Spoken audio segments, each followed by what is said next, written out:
Hey, how's it going? It's JPChivalry. We're going live with Higurashi When They Cry. More specifically, Chapter 6, Tsumihoroboshi. It's the final chapter, so, yeah, should be a good one.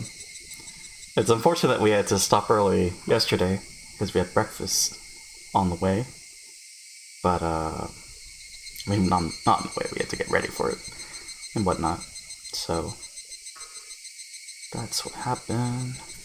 Had some birria tacos, which were, I think I've had them before, but the way that my sibling cooked it this time was that they used beef instead of lamb.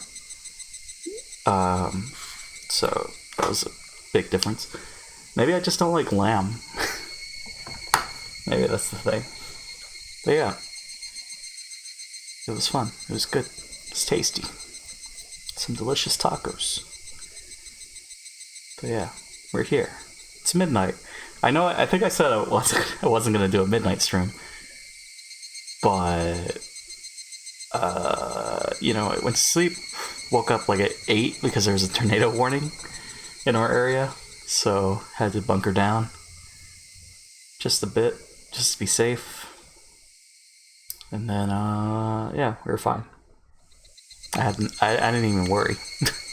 I wasn't scared. It's just wind. Just kidding. It's a very serious thing. But anyways, we survived. But yeah, it was fun. I mean, it wasn't fun, but yeah, got through it. Yeah, woke up. Tornado warning. Here we are.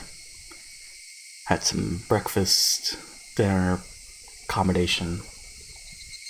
And yeah, today's Monday, May 25th.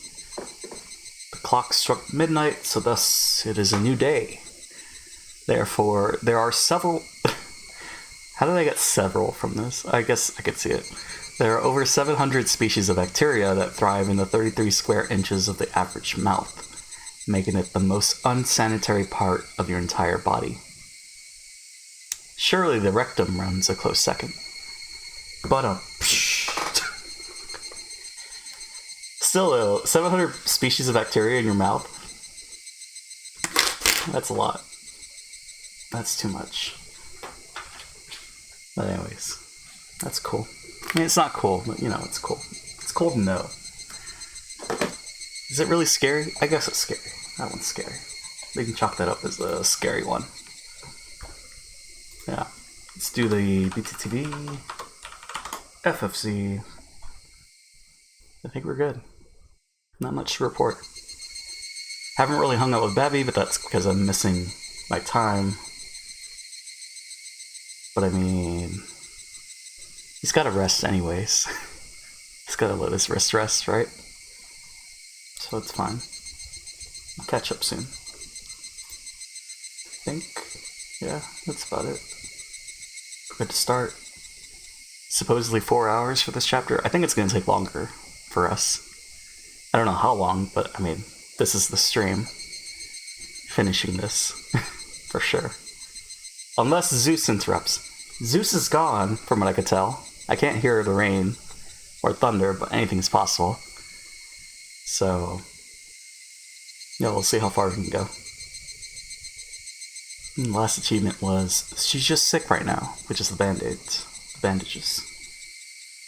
The cute colored bandages that Rena had on her face. Or not face, her neck, right? She was scratching. Am I not online on Steam? I'm not. It's weird. It's like I should be, but... Okay. I signed in. I mean, not that it matters. But yeah. I guess we're good. Enough stalling. Let's get this started. Continue. Chapter 12.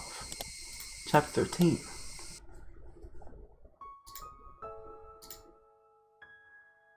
This captures my feeling of starting.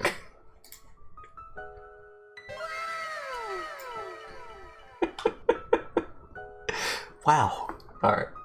Anyways, I think we're good to go. We already read the tip. It's not the last tip. I think it was, right, Riko was talking to someone, but supposedly it was Sotoko, but I don't believe that. Unless she does talk to Sotoko about that. That's weird.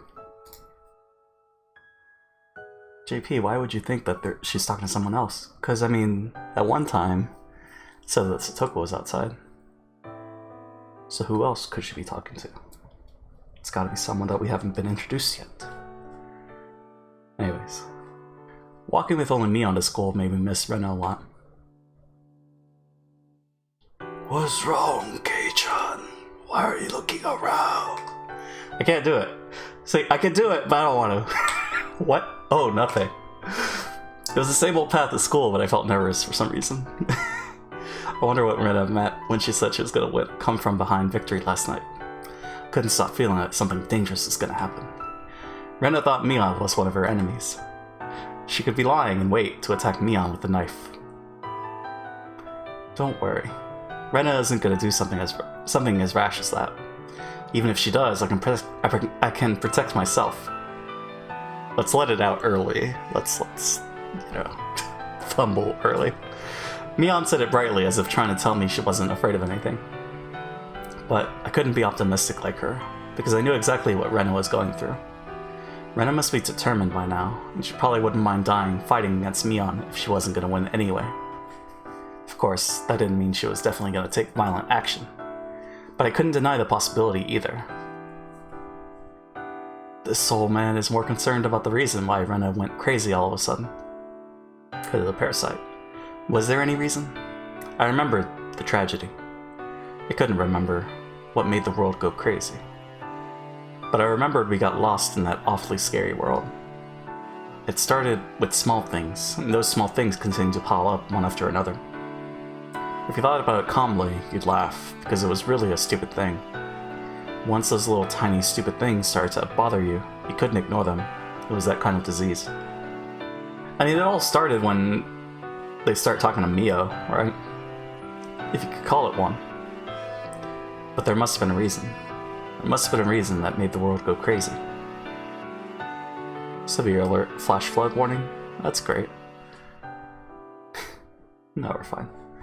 We're elevated. I'm in danger. But it must be such a small thing that you couldn't even notice. Wait, is it raining? No, okay, we're fine. And unfortunately, the reason was very difficult to understand, and you wouldn't be able to figure it out until you died. I have a relative who's a doctor. He said that if you have a tumor in specific parts of your brain, it can change your personality, make you a totally different person. People who suffered from this disease used to be considered haunted by devils or possessed by foxes. People dramatized it like it was something occult. You mean Rena suffering from a physical disease in her brain? In her case, it might be better to say that it's a mental disease. Rena was upset and mentally unstable because of the murder of Rina and Teppei. At a time like that stupid Oishi told her about what happened to Toмотaki-san in an exaggerated way. I think Oishi-san and Kano-san's scrapbooks had many things in common. Really? Like what? Well, he believes in the series of mysterious deaths of Hinamizawa, but that's a delusion, isn't it? I mean, something actually did happen for 5 years in a row, but I think there's no series of murders in the first place. No, there is... yeah. It is true that the mysterious incidents happened 5 years in a row, but they were each solved individually. It was the same as a past you didn't need to talk about. We thought of them as a series of mysterious deaths, which is why we thought something was going to happen this year too. Led us to think that there was a conspiracy, and that the Sonozaki family was behind it. We connect those things to the series of mysterious deaths, but we shouldn't do that in the first place. Just like I tried to keep my distance from Rena when I found out about her dark past. Wasn't everybody trying to keep their distance from the dark past of Hinamizawa? Takano-san's scrapbooks are a good example. She dramatized both recent incidents and old cruel history. She made feasible stories out of them, saying that the Sonozaki family was behind it all. Oishi-san did the same thing too. He was so convinced that the Sonozaki family was behind it all that it was making him interpret things the wrong way. In that sense, we could say Oishi-san believed in the same delusion as Rena. Hey, Mr. Wu, it's your boy, Owu. About to get a cup of milk because I can't sleep? Gotcha. Does milk help you sleep? I wasn't sure if that was like one of the remedies. Thanks for stopping by. How's everything? The Sonozaki family is partially accountable for that because you guys act like you're behind it every time something happens. In this village, people think it's the doing of the Sonozaki family whenever something strange happens. It's like a magic word that makes everything settle down. It's like those people who say they can explain all phenomena in this world with plasma. Plasma? Oh, what's that supposed to mean? Are you saying all of this is the Sonozaki family's fault? Exactly. It's all your fault. So I'll call you Plasma Miata from now on. That sounds like a wrestler's name. Well, I like professional wrestlers. Hey, Kei-chan, do you know what abdominal stretching is? Stop! I don't want to wrestle with you in this freaking hot weather. No, that hurts.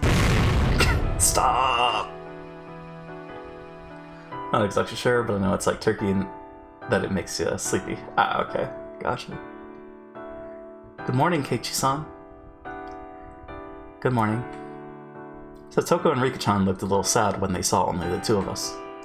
If the three of us came to school together like always, they would have been really happy. But our classmates were as noisy as usual. Nobody seemed to make a big deal about Rena's absence. Chie-sensei was going to be here soon, and she'd start morning homeroom. Everyone was fooling around as if they didn't want to miss a second of the time until then. Hey, something stinks today. Close the windows. Silly, it'll be hotter in here if we do that. It smelled like gasoline or something, and it really stank. Someone from the forestry service must have been putting gasoline into the construction equipment or something. Some students near the windows were making a fuss because they wanted to close the windows to shut out the smell. The school wasn't a normal school compared to others. We were using a part of the forestry service building. Unusual things like this happen sometimes. This is nothing. I remember they once brought a few big piles of juniper branches. Juniper branches. That was awful. It had this distinct irritating odor that gave us all headaches. I think I've smelled that before. What's a juniper? Meat. That's the name of a vegetable. You sometimes put it in curry. Wahahaha. You should look for it next time you go grocery shopping. Huh? I know little about vegetables, but it sounds like it would be better to make Rika and Keiichi-san taste it first, just in case. What? Our ball is missing. You hit it again, didn't you, Hojo? The boys seemed to be looking for their ball for a while. They yelled at Satoko. Why would I hide such a stupid thing? If I was gonna hide anything, I'd hide something better than that. Hey, Chie-sensei is coming. Everybody take a seat. Hello, everyone. Get to your seats.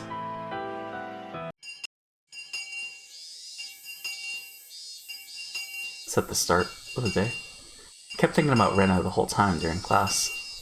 Thought about what she said last night. I wonder what her come from behind victory means. According to Tsukano-san's delusion, the masterminds behind the bioterrorism were the three families and a group of fanatical believers that controlled those three. In other words, the Sonozaki family. What could Rena do alone against them? Mion lived with her grandmother, the leader of the Sonozaki family. There are only two of them in the house. And it's possible that Rena would try to break into their house with a knife.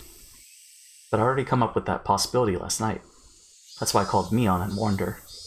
On the way to school this morning, Mion told me some bodyguards from the Corps had been at her house since this morning.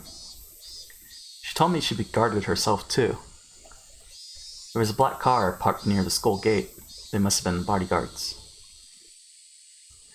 But according to Takano's parasite theory, the battle wouldn't end just by attacking the leader of the Sonozaki family.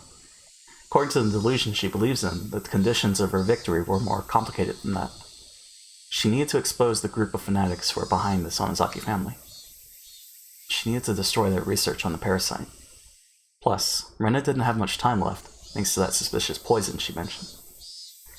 By the way, I heard some people say Ishigami from Love is War looks like Sasuke, but I present a new idea. Ishigami looks like the Persona 3 protagonist. I could see that. The Persona 3 protagonist. The blue-haired guy. I could see that. A little bit. The face is different, but... Does he look like Sasuke, though? kind of seen that, but the hair is different. In the face, of course. Yeah. Ishigami's our guy. He's our boy. Also, did you change your color? But how exactly could she win a come-from-behind victory under circumstances like that? She might interpret that the town council are the group of fanatics. If so, she might attack them the next time they have a meeting like at the shrine. The town council meets once a month at most. It would be hard to believe that they were holding a meeting today. She probably thought the place researching the parasite is the EDA clinic.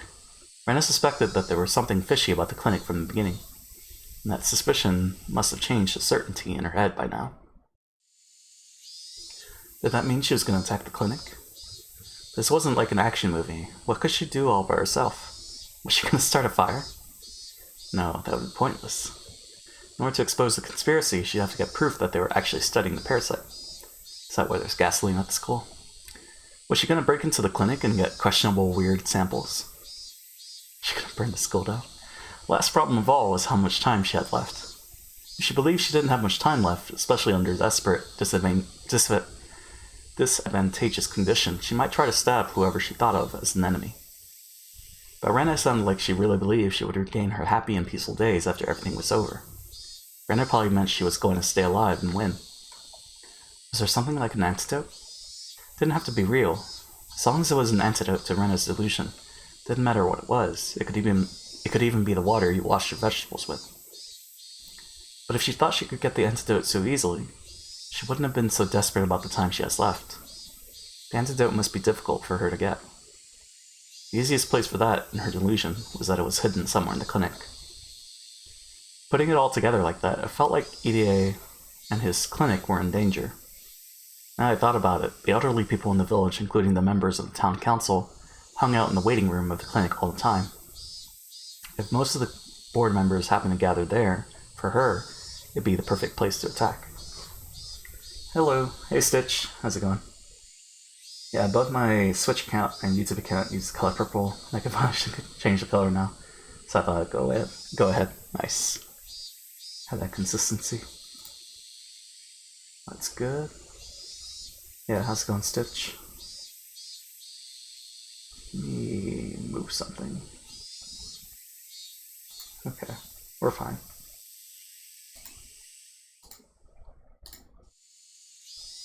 I told Mion about that during lunch break.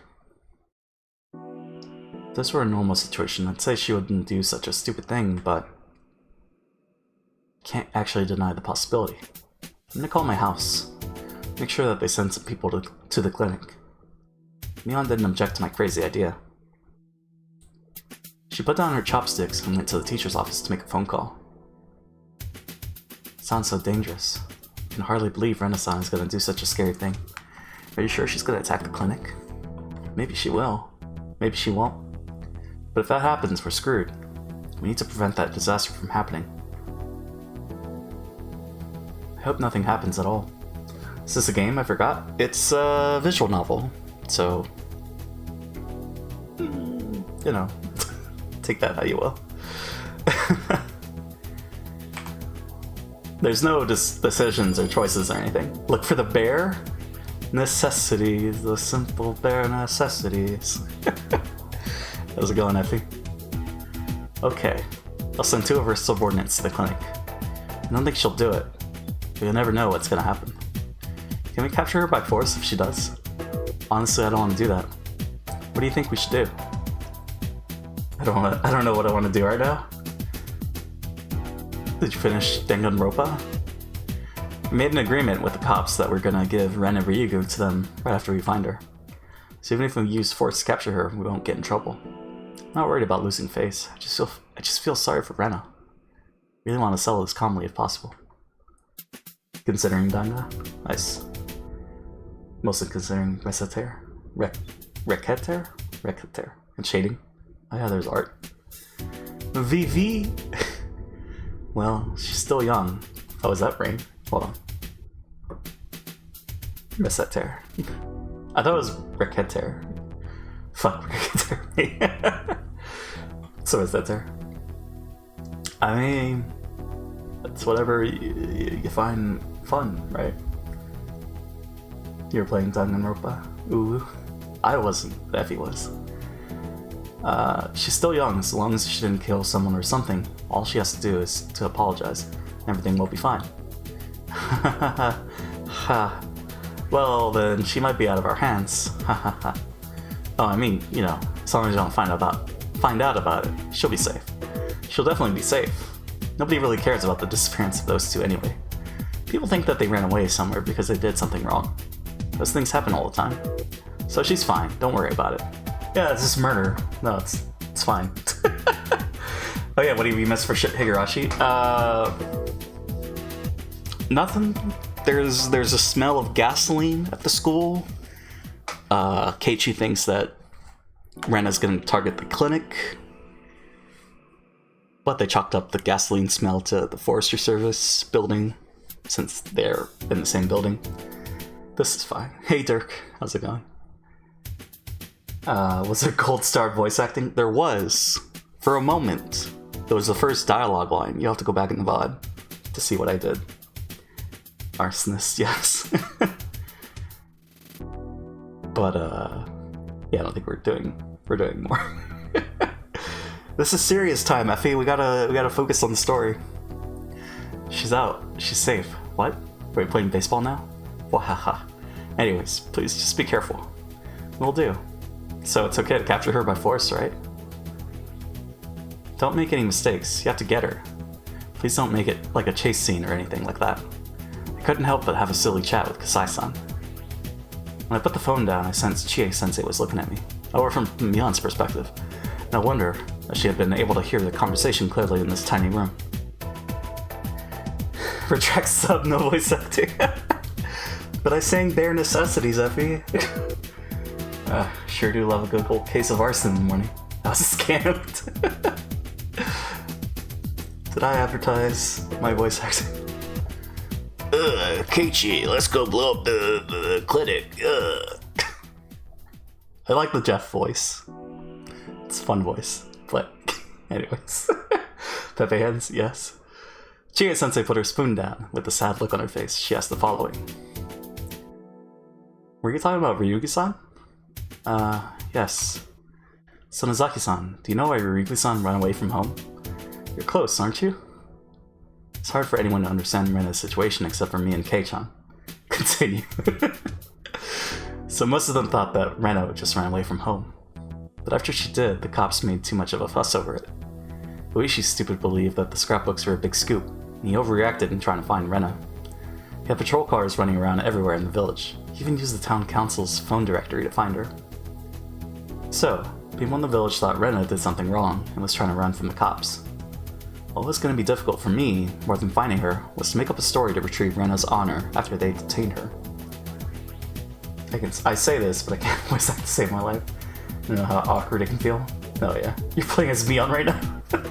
I am! I noticed. Save. It's 1 PM and I still can't type. That's fine. You just woke up, right?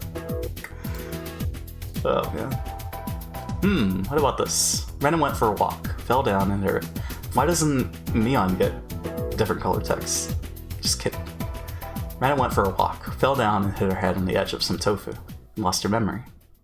Oishi misunderstood something big time, and he thought she was a criminal. It's too easy. Anyway, it did make it clear that Oishi was the one who misunderstood everything at the meeting the other day.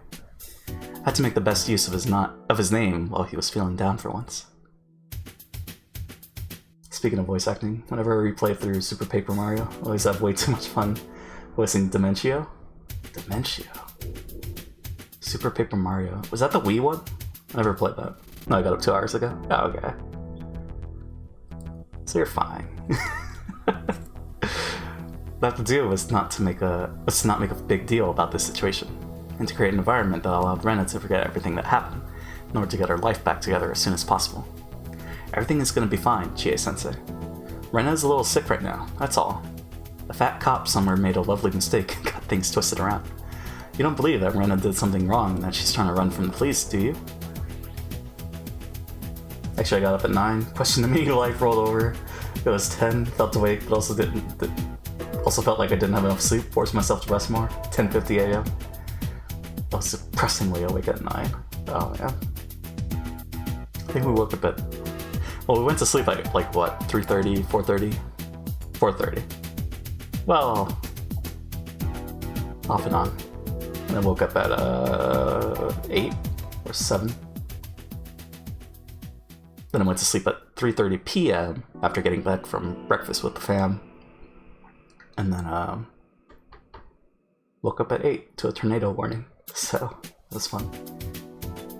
Why doesn't Neon get special color text? Simple, because fuck her. I was like, yes, Super Paper Mario was the Wii one. Gotcha. The last one I played was, actually, I guess it was just Paper Mario. I watched a playthrough of Thousand Year Door, and I do want to play it, but I mean, at this point it'll be redundant, right? I don't know. I slept at 5. Why the fuck did I sleep at 5? Slept later than Dirk. It's about when I slept too. She's underage. Yeah, but it's not for you. Of course not. But making her family worry by running away from home isn't a good thing to do either. She had a fight with her father, and she ran away from home for a little while. She acted childish, and that's all. Maybe that'd be the best story to go with. I wonder if she had some problems she couldn't talk to anyone about. Must be a bad teacher, because I never realized it. Wish I could have sat down and talked with Ryuga-san before all this happened. Chie-sensei, you're taking it too seriously. You need to relax. It's normal for young kids nowadays to run away from home for a while. Is it though? That just makes it better, JK. No, Mr. Wu. Oh no, what am I gonna do if Ryuga-san becomes one of those bad kids and starts doing really bad things? Hide, somewhat. Nope.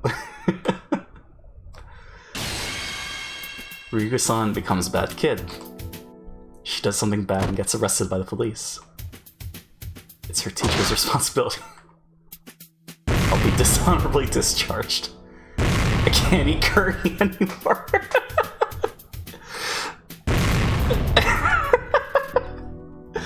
Is that her thought process? Oh, flowchart. Rip Curry 2020. Oh no, oh no! Chie-sensei seemed comically upset by her own imagination. Looked funny, so I decided to leave her alone. There's another line that doesn't fit on the screen, by the way. Check the log. Oh, okay. I wasn't sure if that was just like... I'm dead! Oh, man. I was like, did something show up? Or is it just for noise?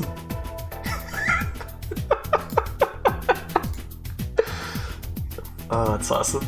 That's my thought process. More branches. Dead sensei. Made to leave the teacher's office to go back to the classroom, but right then the phone rang. Oh, Moshi Mosh. Hello. This is the Hinamizawa branch school. Chie-sensei had to answer the phone all day today because the principal was on a business trip. Doppio-san. I exited to the hallway. Then I heard the tone of her voice change. Anyways, before the FBI finds me, I have to go. Megumin, best girl. See ya. See ya, Mr. Wu. Still darkness. Darkness, best girl. This is Kaguya-sama thought process level. Just a bit. Little forehead. Tone of her voice change. What? Where are you right now? What? I yelled and looked back at her. It's probably Rena. She called the school. Tried to go back inside the teacher's office, but Chie-sensei gestured at me not to come in. Chie-sensei acknowledged what Rena was saying several times, and then she looked up at the clock. Okay, I'll be there. I'm your teacher. You promised me, alright? She said only that, but put the phone down, got her purse out of her locker. Class president, I have an emergency to take care of. I'm going out for a while, so please have everybody study by themselves while I'm gone. She took her car key out from her purse. It was obvious that she was going to see Rena somewhere. Chie-sensei, was it Rena? That's all. You're in charge of the class, okay? Chie-sensei completely ignored me and she ran out into the hallway. Doesn't she know that it's me on Sonozaki? She ran to the schoolyard and got into her car. The moment her car left through the gate, I ran out to the schoolyard myself. She's Tenhead. Wait, do you have Pepega? Yes, I love derpy emotes. I headed for the black car parked near the gate and knocked on the window. How are you doing, milady? Milady? Everything is quiet so far. I mean, I guess. I know, but I need you to follow that car that just left. I think she's gonna meet Rena. Understood. Rena is very paranoid, so you need to be careful. Bring her to my house right after you catch her. After that, follow Kasai's orders. She's my friend. You better not get her hurt. Rena must have told Chie-sensei that she wanted to talk to her alone. I could tell that easily from the way she ignored my question. I did feel a little bad for ruining their promise, but it was very important that we caught her before she did something wrong. We could still make up an excuse that she was just wandering around because she had a fight with her father and ran away from home. But if she set fire to the clinic or something, there would be nothing I could do. The car made a rough U-turn on the gravel road, and it chased after Chie-sensei's car at full speed. I watched the car until it was gone. All I could do now was to pray that this would be settled calmly. Hey, pay attention everyone. Well, we need to study by ourselves for the rest of the class today, so get back to your desk and study quietly. Self-studying? Mion ran up to me and spoke quietly. Rena just called. What? Really? Yeah, she just called the teacher's office. I think Chie-sensei went to meet with Rena. Rena? I wonder what she's gonna do. I have no idea. Anyway, I told my bodyguards to follow Chie-sensei's car. I feel bad for Rena, but we're gonna capture her there by force. Hope it works. They're used to doing this kind of stuff. I'm sure they'll do fine. So if they catch her, is everything gonna be over? Yeah. We'll send her to a hospital. If a doctor sees her, I'm sure he'll find a typical kind of disease or something. It'll be like obsessive psychosomatic disorder or whatever.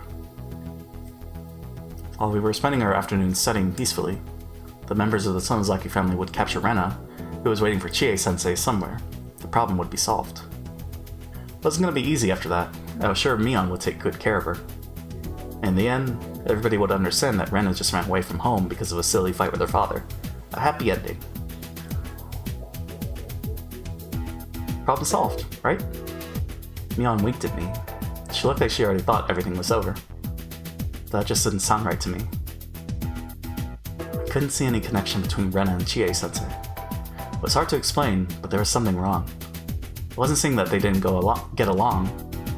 Rena was a good student, so Chie-sensei had a good relationship with her. But I just didn't understand what Rena wanted from Chie-sensei. When I was thinking about it, the door opened and one of her classmates came back from the bathroom.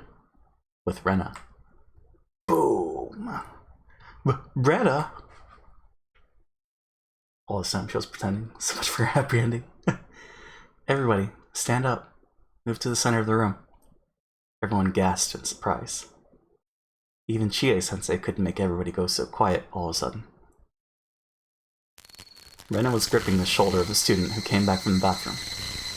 In her other hand, she had a big scary-looking hatchet. It was the same one she had the other night. Everyone immediately understood that Rena had taken a hostage. Sorry, I was late. Boss fight. Are we all deaf? Move to the center of the room. Push the desk to the sides. Nobody grasped what she was asking us to do. We all froze. She has fuck off on his bye. See ya, Abby. Rena was the only one who was smiling. It was terrifying. Michan, you're the class president. Tell everyone to move to the center. Rena, what are you doing? There. A loud noise washed out Mion's voice. Rena hit the teacher's desk really hard with her hatchet. She pulled out the hatchet, making an ominous ripping noise. It was now a line of violence carved plainly into the desk. I don't think she's gonna let you leave. Saved her. Uh-oh. She broke it. Chie-sensei is gonna get mad when she comes back. No, that wasn't it. What the hell? I knew I couldn't trust you, Michan. I'm gonna ask Keiichi-kun then. You're my only friend, right, Keiichi-kun? So I can trust you, can't I? Rena, your eyes. You look so scary. Never seen eyes like that in my life. Your eyes are full of insanity. Nah, Keiichi, remember? You were paranoid? Why are people afraid of insanity? Insanity means that a person doesn't share the same values and the same common sense as us. For example, say a thief breaks into your house and he ties you up. You'll get scared and wonder if he's gonna stab you before he leaves. But you hope that the thief has feelings too, and he's not gonna kill you for no reason. You've seen lies like that? Yeah, when I first saw it. No matter how bad the person is, we tend to believe in his goodwill as long as we share the same values, the same common sense, and the same morals as him. But we can't expect goodwill from somebody who doesn't have those things. We can't expect goodwill from a person who can't communicate with us. I went on autopilot. My first reaction was to press X. Well, that was when you skipped, right? When a burglar has a knife and you beg him not to hurt you, you expect him to listen to you, to show you mercy. In other words, you can still communicate with him. But if he doesn't have the ability to communicate, he's just like a monster that's trying to attack you, or like the blade of a guillotine that's falling down on you. You fear him because you can't communicate with him. That's insanity. You almost did, but then the rational voice went very far on the savior stream. There's the same fear we are feeling towards Rena at that very moment. She looked like a human just like us. There was no room for her to communicate with us like a normal person could do. Everybody understood that fear instinctively. Keiichi-kun, make them move the desk to make room in the middle. Okay. Everybody, let's do as Rena says. Rena was like a barrel of gunpowder at that moment. She seemed really calm and quiet, but she could explode any minute. When she did, I doubt she'd show us any mercy. She probably wouldn't hesitate to use that hatchet on us. That's right. Just like how I didn't feel guilty or hesitate to kill Rena and Mion. Angry Rena sprite? There's another one that's super angry. Everybody went all quiet while pushing the desk against the wall to make a space where Rena wanted it. Rena, seeing that we're moving too slow, hit the blackboard with the hatchet, making a horrible noise. Ouch. Every time she did that, she left an equally horrible scar on the blackboard, the thing that we looked at most in this school. Keiichi-kun, can you get the jump ropes out from the lockers? Use them to tie our classmates up. I'm not good at tying knots. I probably can't tie them up very well. I'll check one by one if you tie them up well enough. If I find the ropes loose, I'll kill the person, so you better tie them up really well. We were still kids. Saw the word kill all the time. It was used a lot in comic books and cartoons after all. So normally, you'd assume we'd be used to hearing the word kill. I mean, they say defeat sometimes. Use Keiichi as a weapon. Have the yandere voice for this. But when Rena said she'd kill us, it sounded so frightening. I've never heard something like that before in my life. To Rena, our lives were like cards she could use for negotiation. She'd get rid of one card every time somebody refused her request. Get rid of? Damn it! Why do we use such scary words like get rid of for simple things like playing cards? Anyway, there were about 20 students in the class. That was a little bit too many for Rena to handle. She might get rid of one or two just to set an example. Played Nier Automata? Yeah, I have. What do you mean? Decided to do what Rena said because I didn't want her to lose her temper. I got out everybody's jump ropes from their lockers. All of you, get on the floor. Keiichi-kun, you could start tying their hands behind their backs. Tie them really tightly. You're on my side, aren't you? You wouldn't tie them loosely on purpose, would you? What the fuck, don't you? No. Mion tried to make eye contact with me, but I know what you mean, Effie, with that sentence. If everybody was tied down, we wouldn't be able to stop her from occupying the school. Wow, you read it as that word? I mean, I guess that's where my brain is. There are more than 20 students in this class. Half of them were boys, most of them were smaller than Rena. I guess I should have said, hold Rena, shakes head. But there were enough people here to overpower her. But if we did that, Rena would probably hit her hostage with the hatchet. and she used the hatchet to attack the rest of us without hesitation. It'd be a bloody battle. I'm sure somebody would get hurt if we tried to overpower her. The hostage would be seriously injured, or maybe even die. Big brain. If that happened, it was over. No matter how hard we tried to cover up, she'd never be able to live peacefully like before. Mion seemed to understand that too. I could tell from Rena's eyes that she wasn't going to go easy on us. If somebody showed defiance, she'd break the hostage's head open immediately. Of course, Rena had done that before. She'd probably do it again with no hesitation. I believe I read it as kill in chapter 1. You want to kill Rena? For which part? But as long as we did what she said, we could prevent that bloody tragedy. We could somehow solve the situation without shedding any blood. With Mion's influence, we might still be able to pretend that this never happened. Because I know it happened in Higurashi, but I can't remember. At the least, we had to make sure she didn't kill anyone. Context. Let's do as Rena says. Kei-chan. Mion tried to think of ways to overpower Rena, but she couldn't come up with any good ideas to save a hostage. That's how easy it would be for Rena to kill them. I can't remember, there was definitely a bit where Keiichi was thinking that someone wanted to blink him. I read it as kill. Ah, okay. Yeah, I do remember that. I just don't remember the exact... yeah. The best thing to do at the time was to wait for her chance without agitating her further. Mion lay down on the floor, and everyone else followed suit, sluggish with terror. I was left alone, staring, rooted to the spot with jump ropes in my hands. All my classmates were lying face down on the floor, while Rena was pointing the hatchet at the hostage, watching her every move from behind the teacher's desk. I just stood frozen in the middle of it all.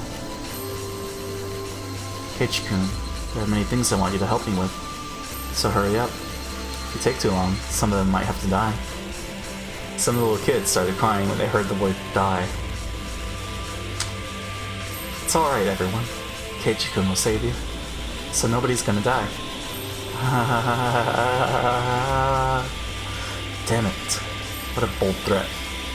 She said I was her friend, but she was just playing with the meaning of the word.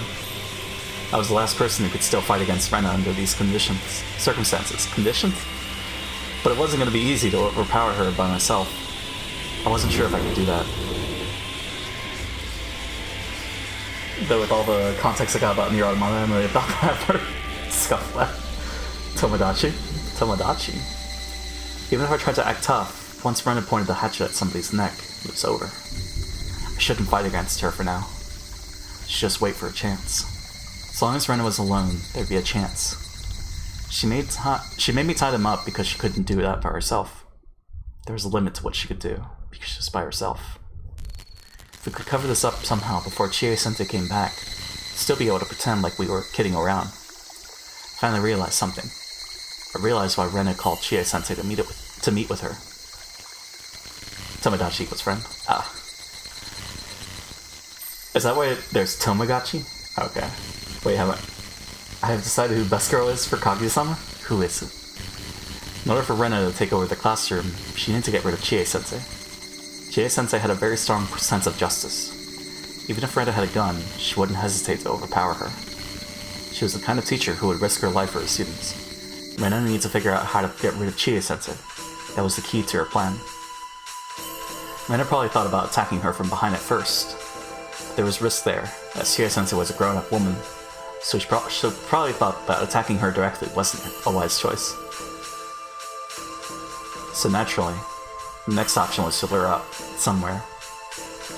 President's sister? Oh, Kei-chan? Is it Kei? Or Rei? Shit. No, I think it's Kei, right? That's a good choice.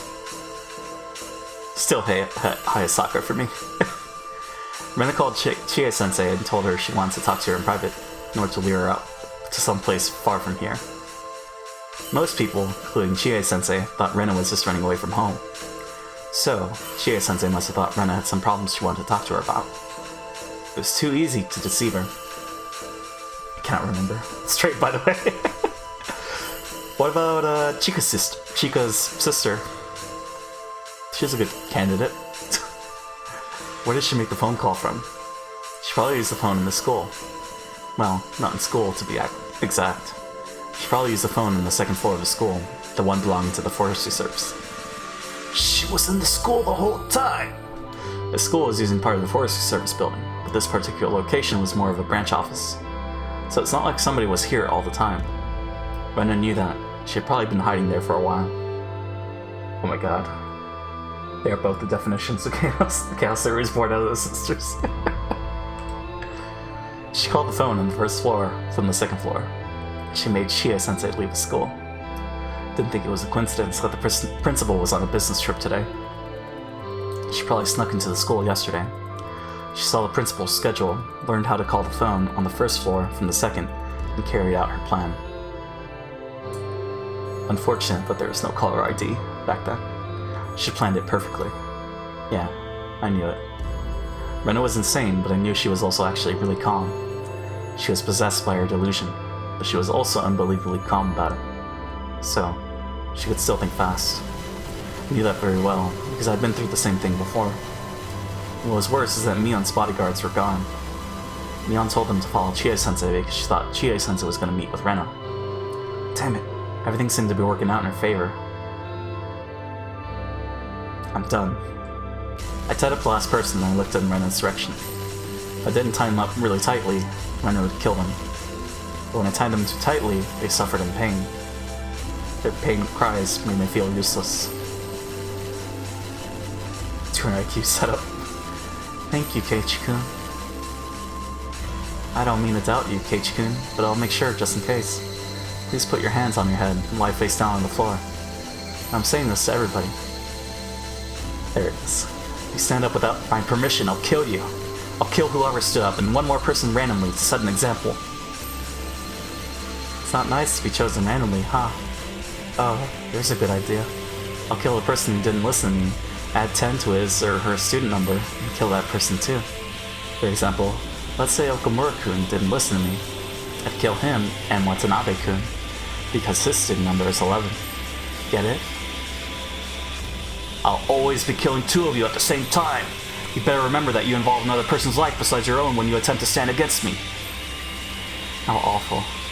She totally understood how to threaten people. Normally, you stand against an attacker at your own risk. If you fell, you're gonna die. But if you were responsible for someone else, then you couldn't try to resist. You can't risk somebody's life with your own decisions. Okay, everybody's tied up nice and tight. You said you aren't good at tying knots, but you did very well, Keiichi-kun. You should be proud of yourself. Well, you can stand up now. Paranoid results in overclock print. It's too late to fight back. I followed her orders. I just had to wait for a chance. I could still turn this into some kind of a bad joke. I had to do something. Tie knots. Big Rena. Anyway, what are you planning to do, Rena? Don't tell me the come from behind victory you were talking about. Oof, intermission. Drink time.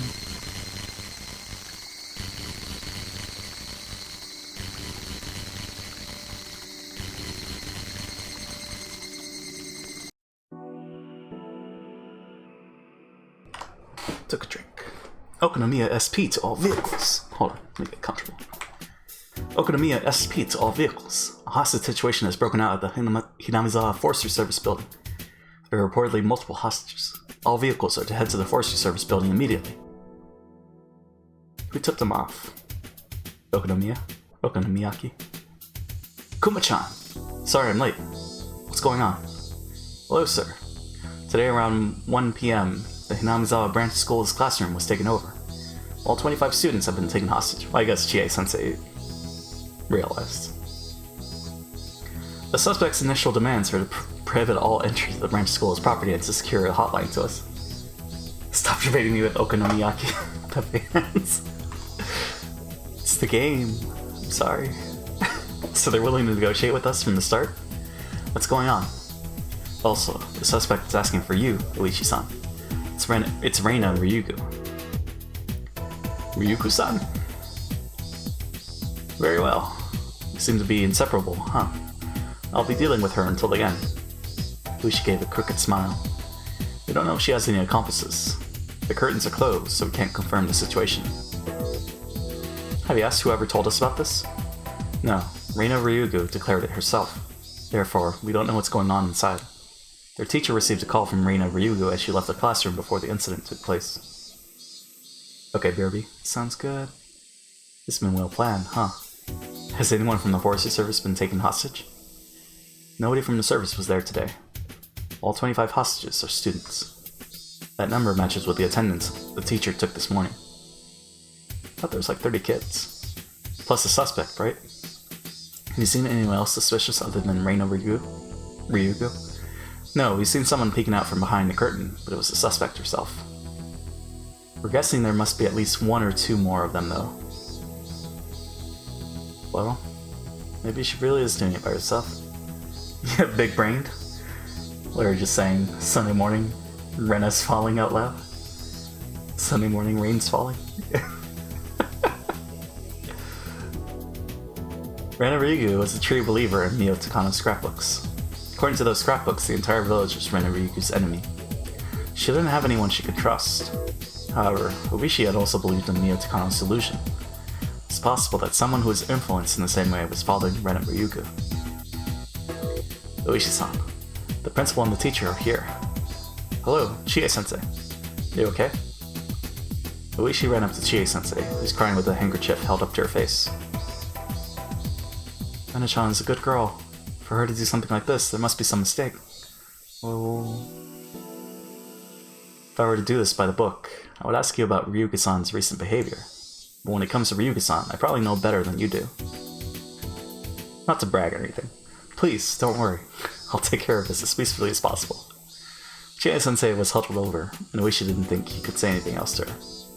On the contrary, the principal was staying strong, trying to figure out how to take care of the situation. Mr. Oishi, please. If possible, I would like to request to be a hostage myself. I'll take the place of the children. Let me do that instead. It's all my fault. Please, don't blame yourselves. I have things I want to... Oh, that was Chie. Okay, alright. Whoops. I have things I want to ask you, so I'd appreciate it if you cooperated. Banshi-kun, please show them the blueprints. Excuse me, sir. Section Chief Takatsugi is on the radio. Hello, this is Oishi. Oishi-san, how goes things? Kumigai-kun informed me of the situation. Suspect is underage, huh? Please keep strict control of the press. I understand. Also, the suspect is requesting me as a negotiator. Is that okay with you? You've known Reina Ryugu since the parasite incident from the other day. I bet she still thinks you're her ally. Only you can do the job. Good luck. Nahaha.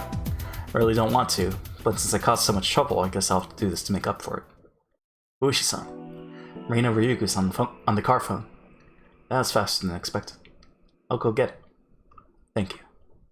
Hello, this is Oishi-san. Oishi. Oishi-san? This is Ryugu. Hello, this is Oishi. Is the signal weak on your car phone? It's kind of hard to hear. Just like me, it's getting old. Oishi and I exchanged friendly words. A long cord trailed through the hallway from the teacher's office. That cord extended further to the phone on the podium in the classroom. Let's get down to business. I'll check to see if you're qualified to negotiate for me. Okay. Shoot.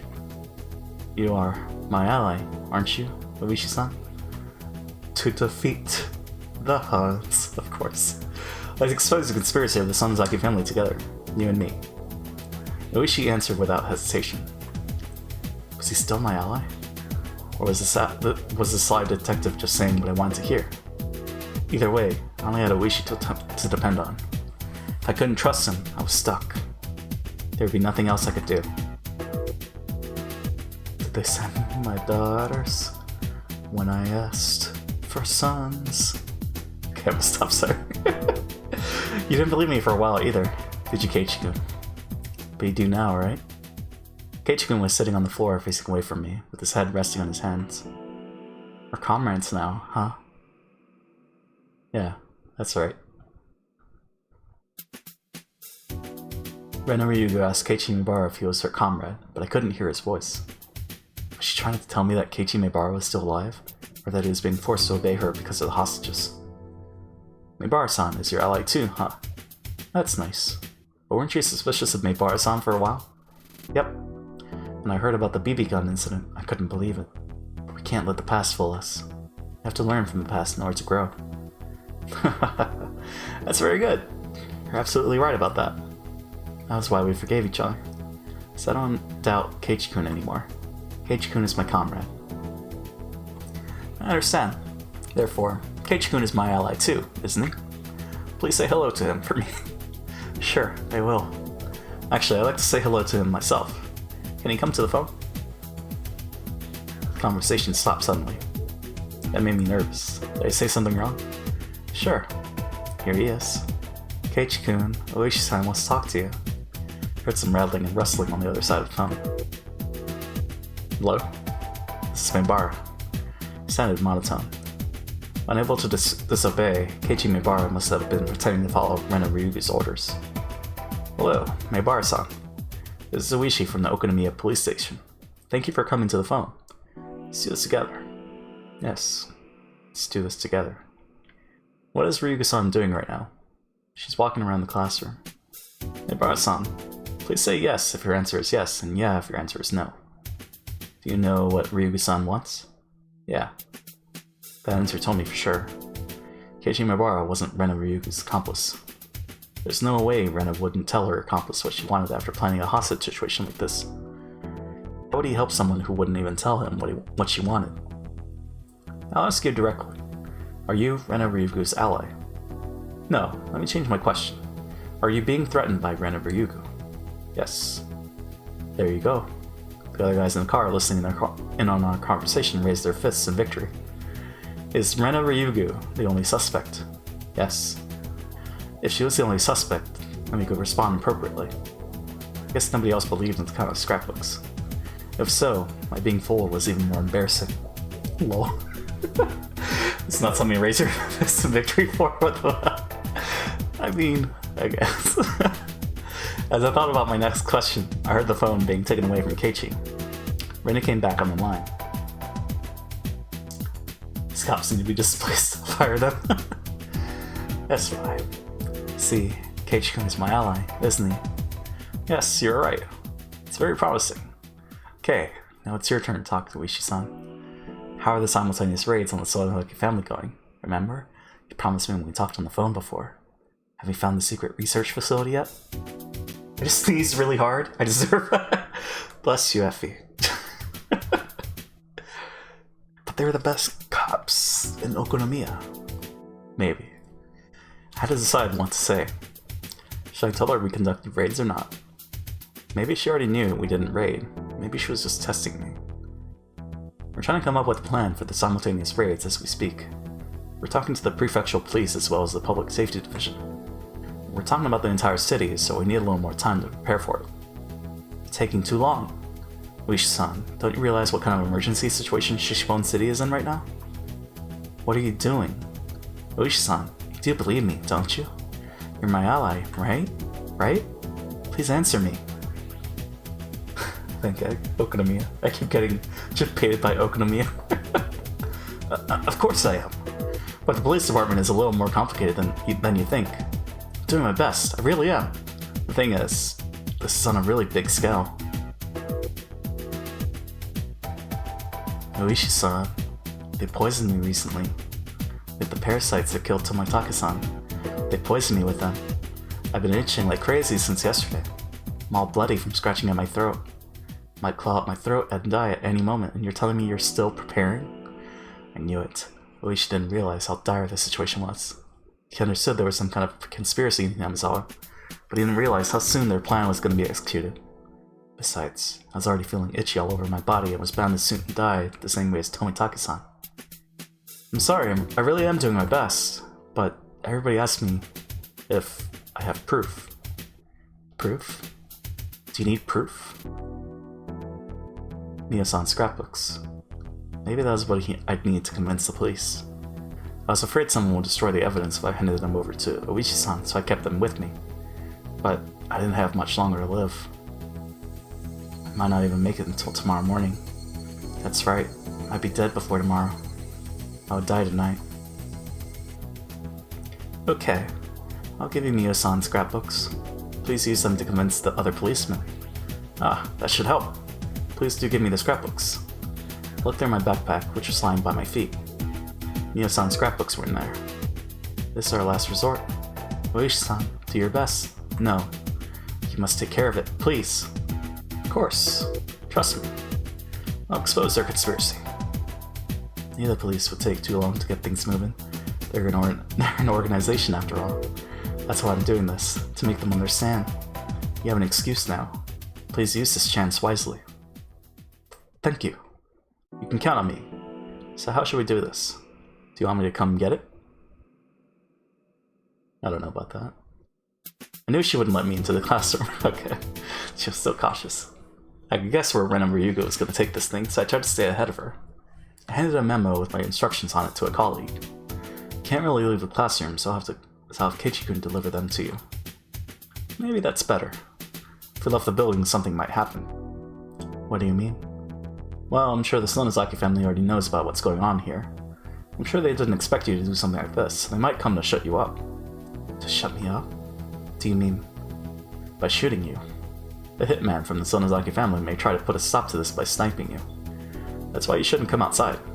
Don't even go near the windows. I saw you peeking out a window, but you shouldn't do that. They may fire at any time. Well, wait a minute. Aren't there policemen around? Can't you stop that from happening? You would if you could, but it's so open around here. A well-trained sniper can easily shoot as far as 400 meters. As you know, attack units from the Sonozaki family have gone through military training. They specialize in assassination techniques. Don't underestimate them. I need you to help me expose the conspiracy of the Sonozaki family. I understand. Thank you for your warning. Even if my life is to end tomorrow, I can't die now. That's right. Under no circumstances should you peek out the windows, okay? Be very careful. I guess he's trying to get on her side. The phone conversation ended. Ren and Ryuga was going to let Keiichi Mibara deliver the scrapbooks. Did you get what I wrote on the memo already? Yes, we got it. Do you think it'll work? I scared her, so I don't think she'll peek out the windows. I'm sure she'll still have her eyes open though. I'll work around it. I roughly understood what was going on from the phone conversation. Okay, Keiichi-kun. Here are the scrapbooks. Their contents are very important. They're proof of the Sonozaki family's conspiracy, and the police can use them as evidence to conduct a raid. Please take this to Oishi-san, okay? And when you give it to him, come right back. I'm watching you. Even if you do something you aren't supposed to, I'll be angry. Rena took out a couple of old scrapbooks from her backpack and gave them to me. Then she cast a sidelong glance at Mion. I'll tell you about these later, Nin-chan. I'll tell you all about what a scary conspiracy your family is planning. Maybe you already know, huh?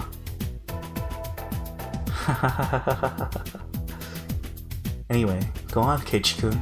Just go halfway out into the schoolyard. Don't say anything. We're just delivering the scrapbooks. Don't talk, okay? If you do, if it was Chie-sensei, she'd slap you with a ruler, but... what should I use instead? Alright, I won't even say a word. Come on, put that hatchet down. I'm your ally, right? Trust me. Okay? Yeah, you're right. I trust you. So please, don't betray me, okay? Rena's eyes were telling me clearly. They were telling me she didn't trust me. But even in this state, she also knew that she shouldn't distrust her friends. Therefore, although she couldn't trust me, she was pretending to. That was why she didn't tie me up. Okay, I'll be going. I'll be right back. Okay. I walked past my friends, who were lying down on the floor, headed to the exit. I saw some of their faces as I passed. Some were fearful. Some were sure that I'd use the opportunity to run. Some were scared that they'd die if I did. Don't worry, guys. I won't let her even touch any of you. If Rena tries to do something, I'll stop her even if I have to risk my own life. Anyway, I did whatever it took to ensure that nobody died. I had to make sure Rena didn't get angry. I just wait for the right moment. Went down to the school entrance and changed my shoes, then unlocked the door and stepped outside. I felt the fresh air on my skin. I saw the lights from the police cars.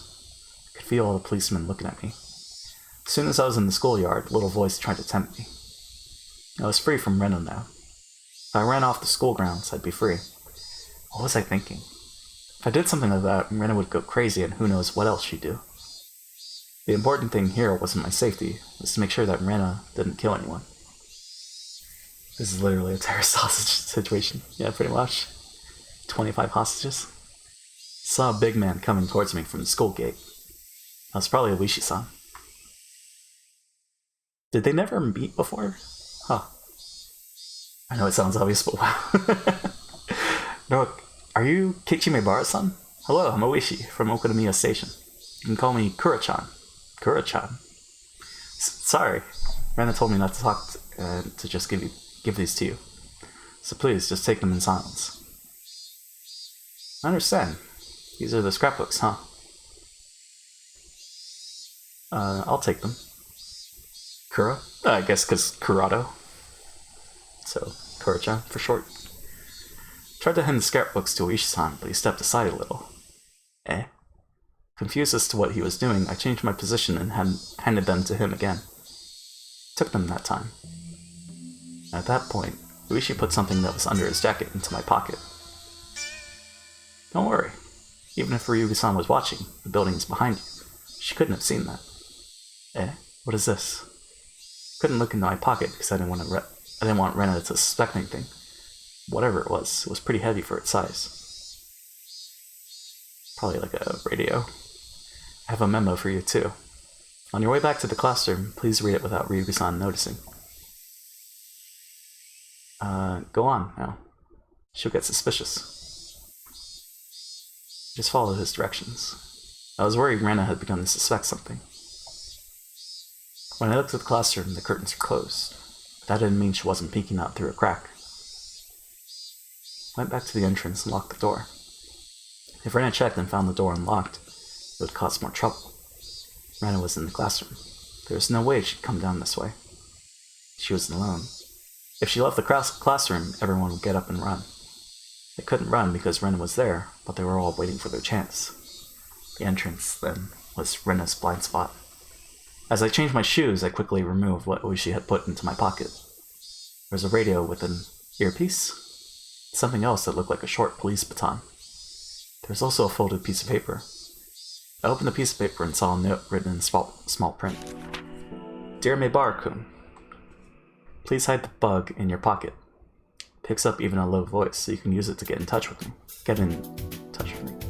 By using the earphone, you can hear me in return. There is also spray for self-protection. Sprays as far as 1 meter. Make sure you aim for the face. Oof. Radio by the chorus pog?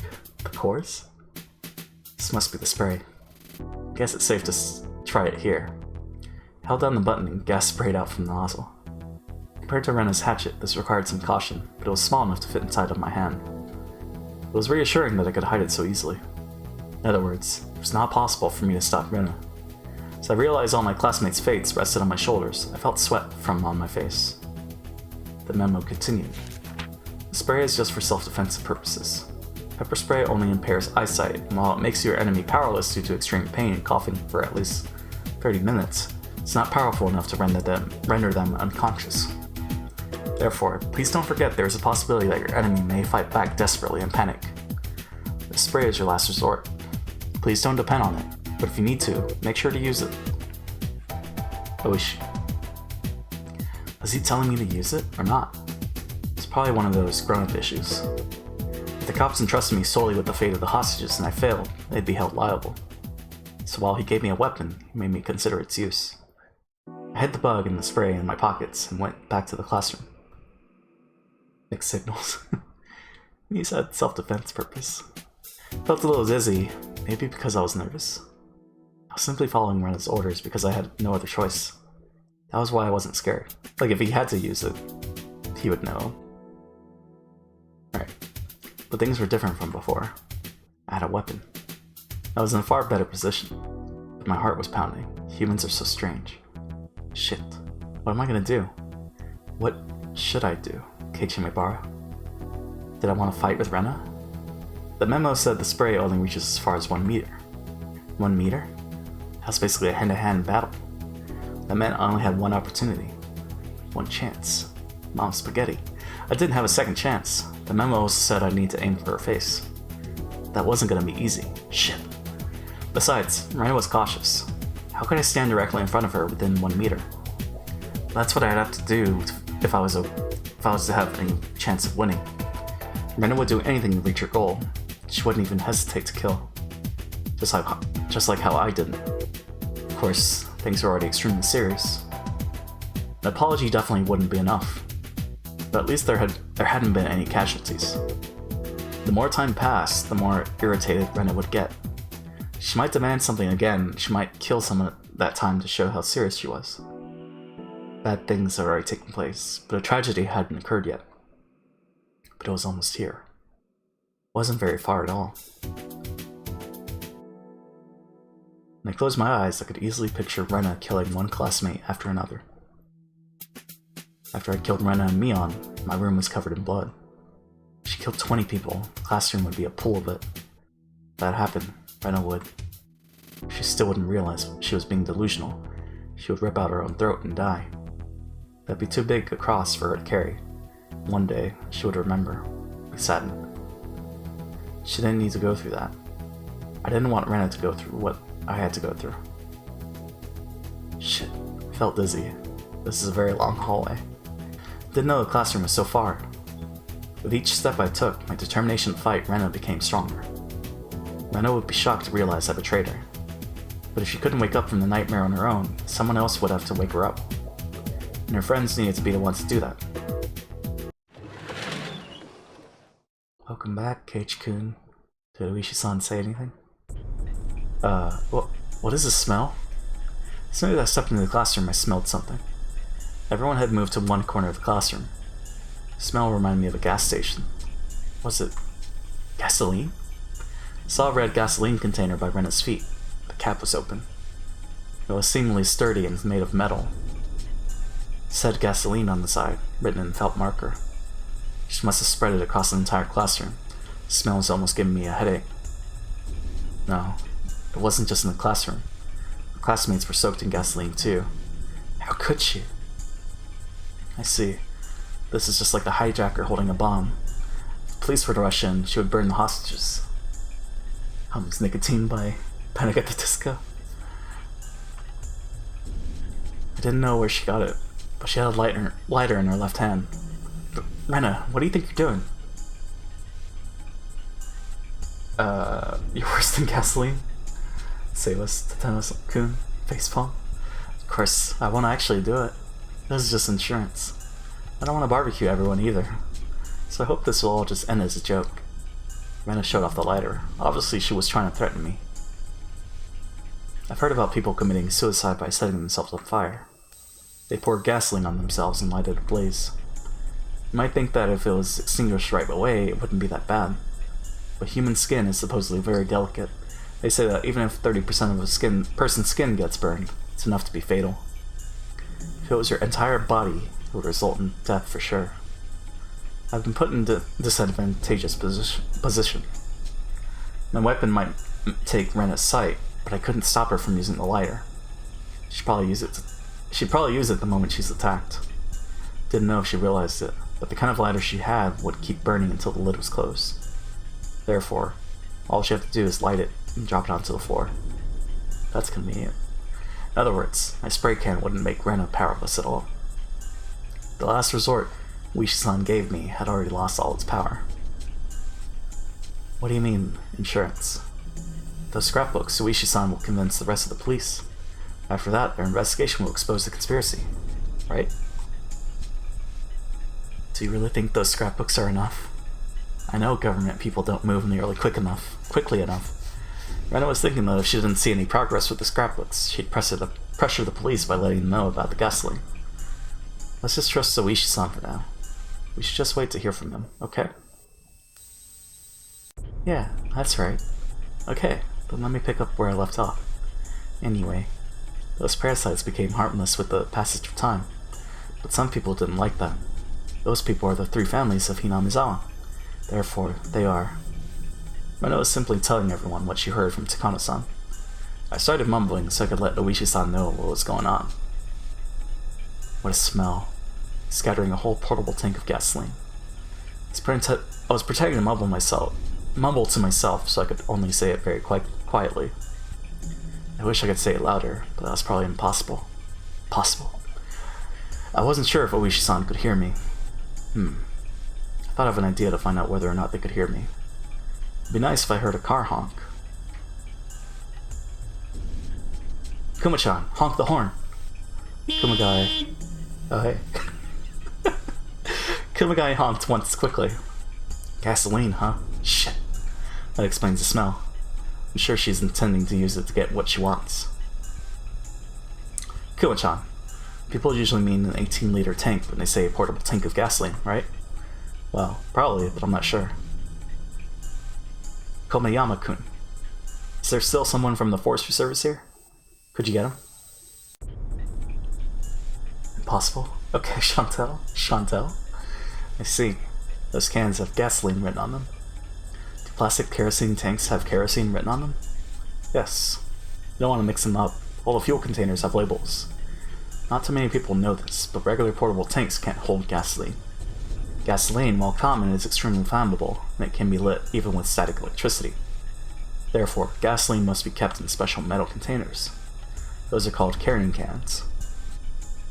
So what Maebara-san called gasoline really is gasoline. Are there different sized carrying cans? 18-liter and 5-liter, I think. 5-liter ones are rather flat in shape, aren't they? Yes. It's red and flat, with a handle. Keiichi Maebara called it a portable tank. Do you think it's the 18-liter type? Maybe he called it a portable tank because he wasn't familiar with the shape? But either way, if it's really gasoline, it's really dangerous. Had to look that up. Never heard the original. For impossible, Chantel. Gasoline burns when lit. What's an even bigger threat than liquid gasoline are the fumes. When gasoline fumes are lit on fire, they explode. Also, gasoline evaporates easily. Even at freezing temperatures, it evaporates. And so, in other words, inside the closed classroom, the fumes would fill the entire space. The classroom would then become a bomb itself. Yes, gotcha. Kuma-chan, do you know anything about Class 4 hazardous materials? No. I know gasoline fumes are dangerous, but I don't know any more than that. To prepare for the worst case scenario, I want to find out the difference in scale between the 18-liter and the 5-liter. I know, I'll ask the old guy. Excuse me, could you call the station and see if the old guy from the forensics department is still there? Oh, I've heard what's going on. The criminal requested you, huh? Kaboom! Richie Ipatsu, run. What? Ahaha. Oradora, on top of that, too. This isn't a laughing matter anymore. Anyway, do you know about 4th class hazardous materials? 4th class, huh? If we had everyone here, we know everything about hazardous materials. Did the suspect spread gasoline or something? Yeah, that's exactly what's happening here. We bugged one of the hostages. Supposedly the suspect spread gasoline throughout the classroom. We don't know if it's from an 18-liter can or a 5-liter can. Can you tell me the worst case scenarios for both of them? How big is the classroom? Let's see, approximately 50 square meters. And the room is closed, huh? More than likely. I'm sure the smell must be horrible. That's not good, Oishi. I had a feeling. The classroom will blow up. Everyone in the classroom will be dead for sure. You mean the case of the 18-liter? Fool, I'm talking about the 5-liter one. If I remember correctly, 4 liters is plenty enough to blow up an 8x8 meter room. Jesus. The policeman listening to the conversation on the side went pale. 8x8 meters meant a room that was 64 square meters. Only 4 liters are needed to blow that up, and at least 5 liters are scattered in a 50 square meter room. In other words, the room has more than enough gasoline, huh? That's not good. I'd rather not hear this, but what would happen if it was an 18-liter can? Let's see, to put it in your words, Oishi, the dealer's hand is Richi, Patsu, Pinfu, Tanya, Aka, and Dora Dora. What do you mean? Baimon from the dealer, 24,000 points. The base distribution is 25,000 points, so there'll be one 1,000 point stick left. Something like that. Maybe 1 pillar left, if you're lucky. My gosh. Don't want that kind of Richie. Mahjong. You should call the fire department and get a chemical unit ready. You need to have them deal with it after the incident's taken care of. Shit, I heard this through the bug, so if a fire's engine shows up, the suspect will find out. Guess I'll have them get ready where she can't see them. Yeah, that's a good idea. You mentioned a bug, didn't you? Yes. I had a chance to come into contact with one of the hostages. Gave him a bug. That's how I found out about the gasoline. That's not good. There have been incidents where the sparks from electronic devices set gasoline on fire. You know, gasoline's flash point is about 300 degrees. Even static electricity can easily cause an explosion. You've got to be kidding me. Why is such a dangerous liquid available to just about anybody? How the heck should I know? Tell that to the fire laws and automobile companies. Since it's June, the air isn't that dry. But just to be on the safe side, tell them to turn the listening device off. Oishi-san, according to what I can hear through the bug, the suspect has a lighter. That means even if my Bara-san used the pepper spray to stop her, he won't be able to prevent her from igniting the gasoline. He can't even use the bug anymore. Damn it. Oishi, the lighter is really, really bad. Don't even let her play with it. The suspect may not know how dangerous gasoline is. From hearing how much she spread, I don't think she knows anything about it. Oishi's back was covered with cold sweat. Never even thought this would turn to such a serious matter. Didn't know how dangerous gasoline was. He didn't know because he'd never heard of cars exploding in car accidents. He knew it was dangerous, but he didn't know what it was capable of. Gasoline is more dangerous once it evaporates. Therefore, a burning car in an accident and gasoline fumes being ignited are at completely different levels. It's quite simple to understand if you think about how car engines work. Cars vaporize gasoline in the carburetor and let it explode in the engine's cylinders. In other words, that little explosion in the engine is what gives cars the power to move. Therefore, if you want more power, an engine needs to be bigger to create a bigger explosion. So... never mind, I'll talk about this later. So if an engine cylinder was the size of a classroom, how much power would it create? Anyone with knowledge of engines would know. But a lot of people don't consider how dangerous evaporated gasoline is, because it's too familiar. 25 hostages and one hostage taker. All 26 people were basically stuck in a huge bomb. Furthermore, the suspect might accidentally set it off. If she were to pretend to light the lighter as a threat, that would be the end. All the people around Oishi had gone pale. It has to deal with gasolines. What else can I talk about? The classroom might explode at any moment. How could they save all the hostages? Especially when the criminal was living in her own delusion, and a request for something so unreal. Excuse me. Found a letter in the scrapbook. One of the policemen brought over a folded piece of paper. Oishi opened it while the others watched. He saw girlish handwriting on the paper. You could tell this was written before she invaded the school. Dear Oishi-sama, if you are reading this letter, it means I'm at the final stage. I must have seized the school and held the students as hostages. I'm planning to appoint you as a negotiator, so please pretend to be threatened by me and become my contact with the outside. The first thing I want to tell you is that my enemy is the Sonozaki family and also the aliens who are pretending to be parasites that control the Sonozaki family. Aliens? Didn't think you'd believe me if I brought up the aliens. I didn't tell you about them until now. But when you read these scrapbooks, you'll understand. The aliens came to Earth in UFOs in ancient times. They landed in Onagafuchi Swamp. They used this village as their breeding grounds. And through that selective breeding, they widened their domain. They were successful. Now they're trying to invade the Earth. Aliens. What the heck is this?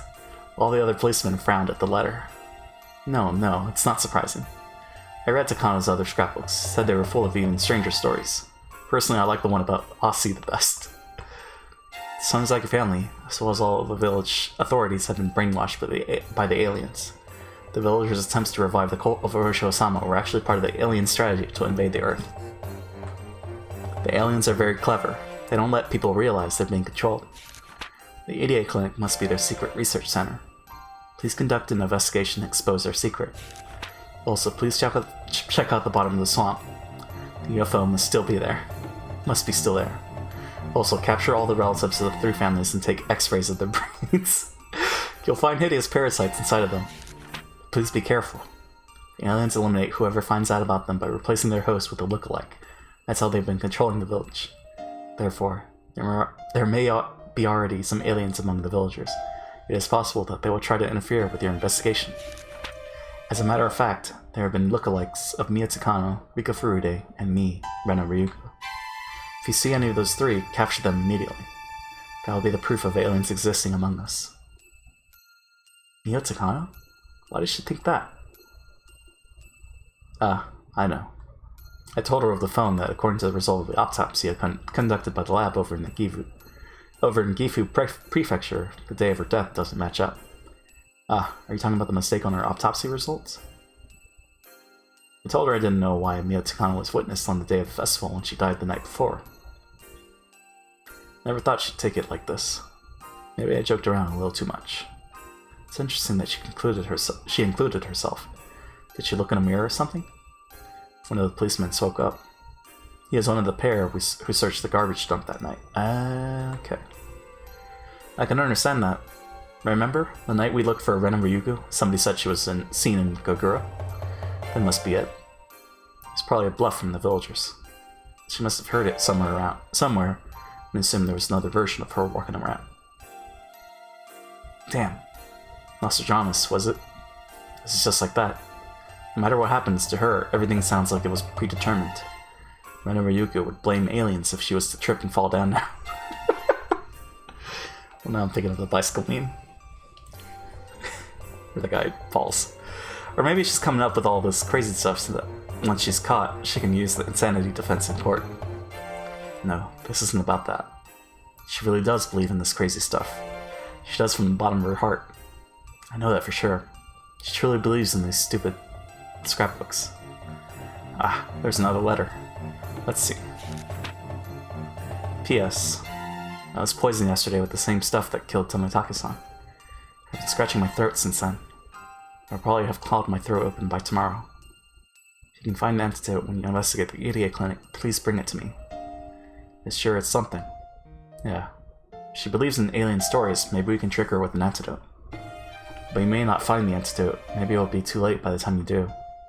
Therefore, considering the time I have left, I'll set 7 p.m. tonight as the deadline. If an investigation doesn't take place and the antidote doesn't arrive by 7 p.m., I'll choose to die with all the hostages by lighting the gasoline instead. Oh man. 7 p.m.? What time is it now? It's a little before 6. That's not enough time. Days are long nowadays. It doesn't get dark even in evenings. It'll probably start to get dark around 7 p.m. We only have 1 hour. We only have an hour. No, it might explode even before that. Shit. What can we do? What the heck is she talking about? An alien invasion? She's trying to take the hostages with her? That's just crazy. It's 2:30? Oh, you mean right now? I see. Yeah, that's absolutely crazy. We can't negotiate with her normally now. Especially when she thinks she's absolutely sane. Uishi-san, look what comes next. What? I'm planning to spread gasoline throughout the classroom. I'm sure you realize how dangerous that is. If anyone suggests storming into the room, please tell them exactly how bad an idea that would be. Also, the hostages are anchored down with U-shaped bike locks. Even if those alien policemen rushed in and killed me, they'd have to cut each lock. But if you tried cutting them, you might create sparks. Therefore, you need to completely ventilate the room first. In other words, it will take an extremely long time to rescue all the hostages from the classroom. Actually, I have a different explosive system set up, other than the gasoline I spread. It's a very simple time bomb using gasoline and a kitchen timer. What? Kitchen timer provides electricity at a set time. I ripped the tip off its plug, so it'll create enough sparks to ignite the gasoline. I've already set the timer to 7 p.m. Even if I'm not around, there will be an explosion at that time. If the classroom isn't ventilated by the time, it'll explode too. Sorry to ask you like this, Oishi-san. Please help me so we can avoid a tragedy. Please let the 3 families know that Mion Sonozaki, the successor to the head of the Sonozaki family, and Rika Furude, a mascot for the cult of Orishiro-sama, are in this classroom. If anyone from the 3 families helps you, I'm sure their conspiracy will be exposed by tonight. Vents gas. No. The alien invasion is going to happen very soon. Please get going quickly. To my ally, Oishi-san. Ran over Yugu. Yes. Smash! Oishi threw the scrapbooks to the ground. Damn it! How could she call me your ally? Is the kitchen timer like an alarm clock? Ah, old appliances didn't have timers. Kitchen timer is a device that turns on appliances at a given time. When you plug it in, it provides electricity at a set time so the appliance will come on when you want it to. Wow, that's convenient. It's possible to use that to make a time bomb. Using a kitchen timer, that's sure something a girl would come up with. Why don't we call the electric company and turn the electricity off? If there's no power, the timer can't go off. But that won't work. If the classroom became dark, she'll probably light her lighter. Maybe we can give her a sleeping pill as an antidote. But it would have to take effect slowly. I'm sure she'll have a hostage try it first. Be very careful. Understood. I'll get one ready. Conflicting interests here. You need to talk to Meibara-san one more time. I have to tell him not to let Ren and Ryugu play with the lighter. I also have to tell him to turn the bug off. How about that, by the way? Have you heard anything interesting? The suspect seems to be abusing a hostage. Shit. I think it's Mion Sonosaki. Stop it, Rena. Rena kept hitting Mion, who had her hands tied behind her back. Rena wasn't using her fists, but instead the handle of her hatchet. Ouch. Keiichi-kun, you promised me you wouldn't move. If you do, I'll be angry. Rena's gaze intimidated me. Her eyes were full of madness. Madness. I could feel Rena's emotions boiling over on the inside. If I opposed her, she would easily cut Mion's arm off. What I can't forgive is that you dug up the corpses and turned them into the police. I trusted you. I trusted you. Rena hit Mion's face over and over. It wasn't just Mion's hands that were tied behind her. Her neck was also tied to a window frame with a bike lock. So there was no way that Mion could protect her face. Ouchies. I don't know if her forehead was cut or if her nose was bleeding, but her face was covered in blood. Her blood got on the handle of the hatchet, and every time she got hit with it, more blood was smeared on her face. The handle of the hatchet could easily smash her forehead.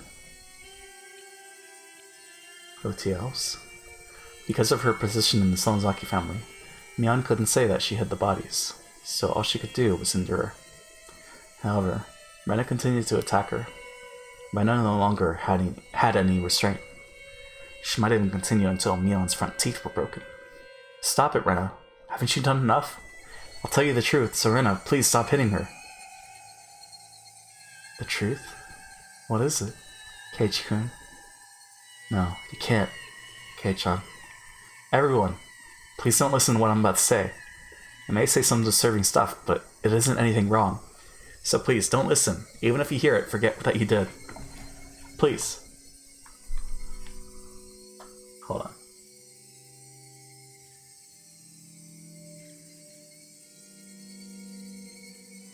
I have a feeling this is going to be good, so I readjusted my seat. What are you going to tell me? Go on, Keiichi-kun. It's not a complicated story. That was for your sake. We found out afterwards that the place you buried the bodies was going to be clear-cut this summer, so we thought we had to do something about it, and Mion hid them in a safer place. Well, she, right, he told her this already. He told me that same story the other night. Right. Didn't I tell you that was something Mi-chan made up? Why would she lie? She wanted to help her friend. Mion did it to help you. Truth will set you free. That's a lie! I won't believe it. Why did you do that without talking to me then? Why did Mion even have to tell her? Mion was trying to be delicate. Mion did her best trying to hide what Rena did. Mion knew Rena was at her wit's end. That is why she did it in secret. Rena didn't want to believe her. Usoda! Hey, what's up? That's not so, Keiichi-kun. Usoda old sprite is adorable, is it? Let me see.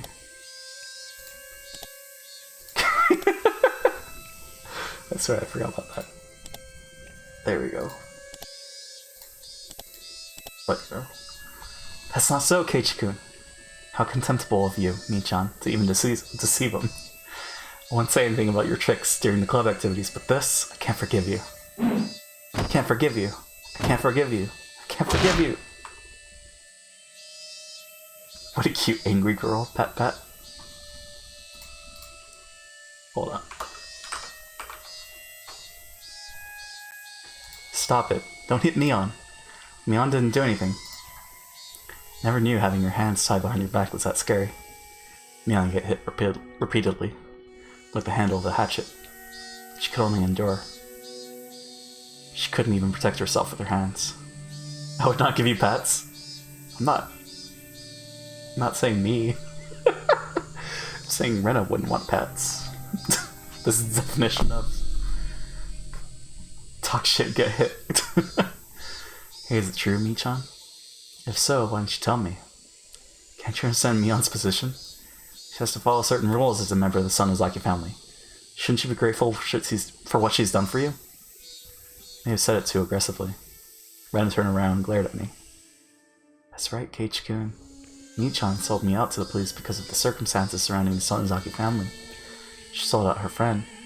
I was her friend. I really liked her. That was me, Michan. I really did like you so much. Why? How could you?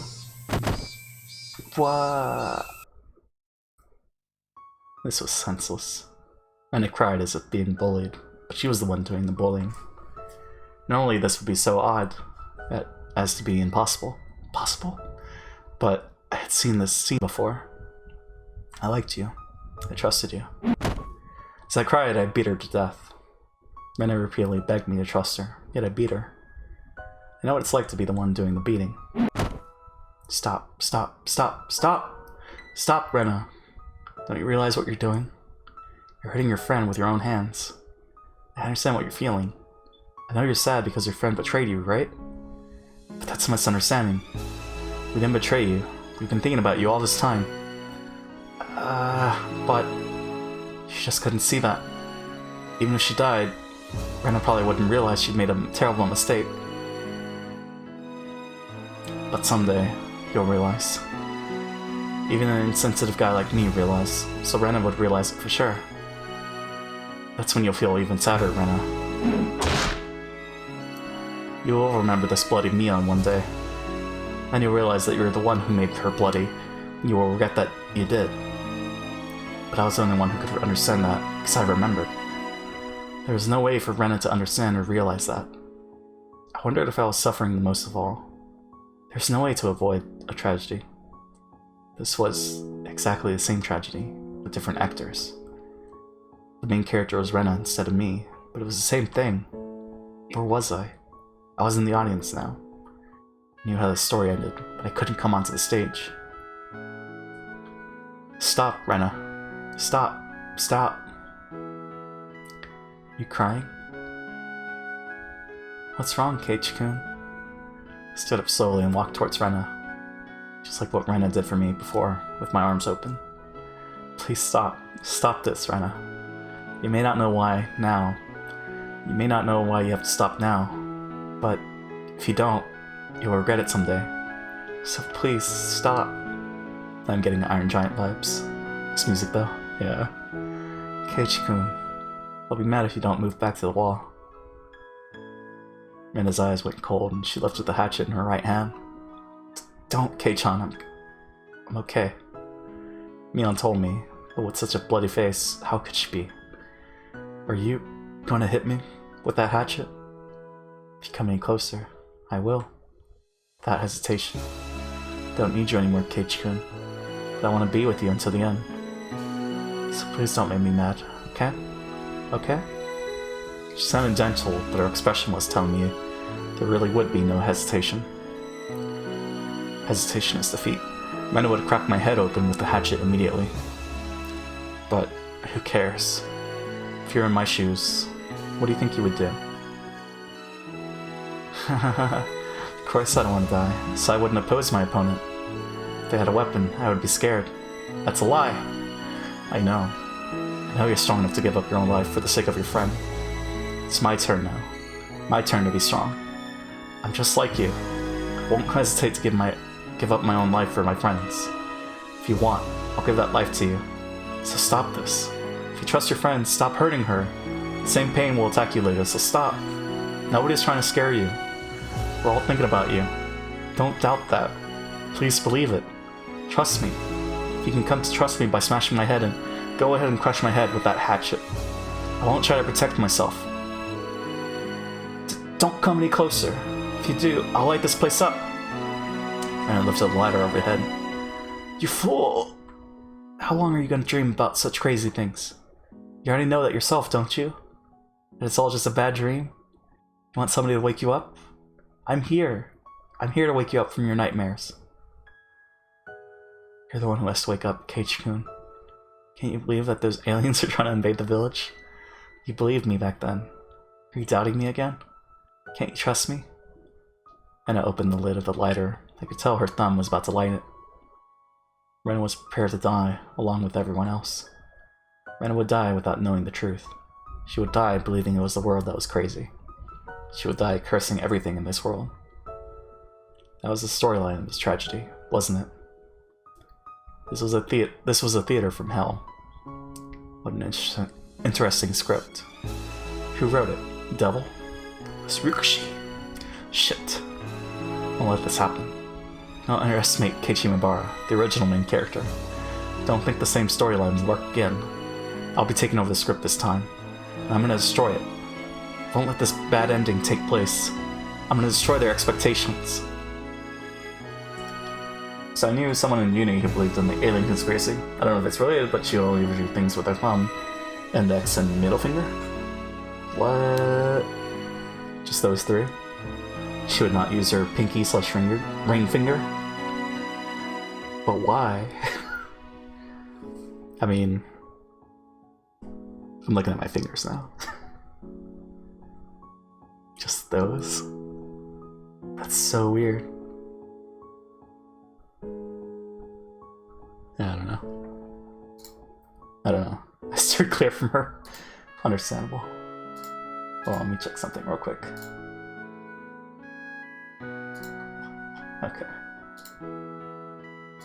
Did Higurashi not draw those fingers? It was Higurashi the whole time. Not to be mean, but I cannot handle that. Check the sprites. Right, no, yeah. I know about the drawings. Look at that. It's all combined. It'd be funny if he didn't. Cat Rena though. She's so mad. Alright, let's continue. Yeah, he did. You're the one who doesn't trust me, Rena. Just trust me. Shut up and trust me. It's all for your own sake. It's the main characters of the previous tragedy. I'm telling you this. Just shut up and listen to me. What are you talking about, Ch.6? Shut up and trust you? You're the one who doesn't trust me, Ch.6. Why don't you believe me? Renya. Shut up! I know you're wrong. I know how you'll end up, so I know you're going to regret it in the future. I don't want you to finish your life without realizing what you have done. Just don't know how sad that is yet. I guess he's under the assumption that she would remember. Just like he did. But they haven't explained that, so I don't know. I have no idea what you're talking about. You okay, Ch.6? Yeah, I bet. Bet you have no idea what I'm talking about. I'll tell you the story of a pathetic guy. Once upon a time, there was a pathetic guy named Ch.6. He had no complaints about his life. He spent every day having fun with his friends. But one day he started to doubt them. After a while, he started to doubt everything. Didn't notice how worried his friends were, and he hurt them, repeatedly. How sorrowful. They trusted each other, but they couldn't let each other know. Can you believe something as stupid as that actually happened? Then, I beat you and Mion with a metal bat to the point of death. But you begged me to trust you until your final moments. Didn't even try to protect your head. You trusted me until your final moments, reaching your hands out to me. Didn't realize what you're doing. Beat you to death anyway. Do you know how sinful that was? But you have no idea. That's why I have to make up for what I've done. I'm gonna stop you, Rena. Urusai? If you come any closer, I'll light the lighter. Just as you try to save me with your life. I'm gonna save you, Rena. You still remember how magnificent you were when you died. You weren't even afraid of it. These words will reach him, she thought. These next words will make Keiichi-kun realize. Trust me, Rena. That was when Rena hit my head with the hatchet. Oof. I crumbled onto the floor. She hit me with the handle, but my head was probably cut open.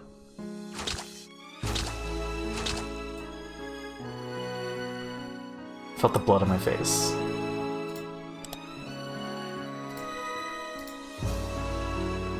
Poor Keiichi-kun. That's not of your own will. Parasites that are living in your brain are controlling you. Uishi-san will find the medicine for it. When he comes, let you take the medicine first.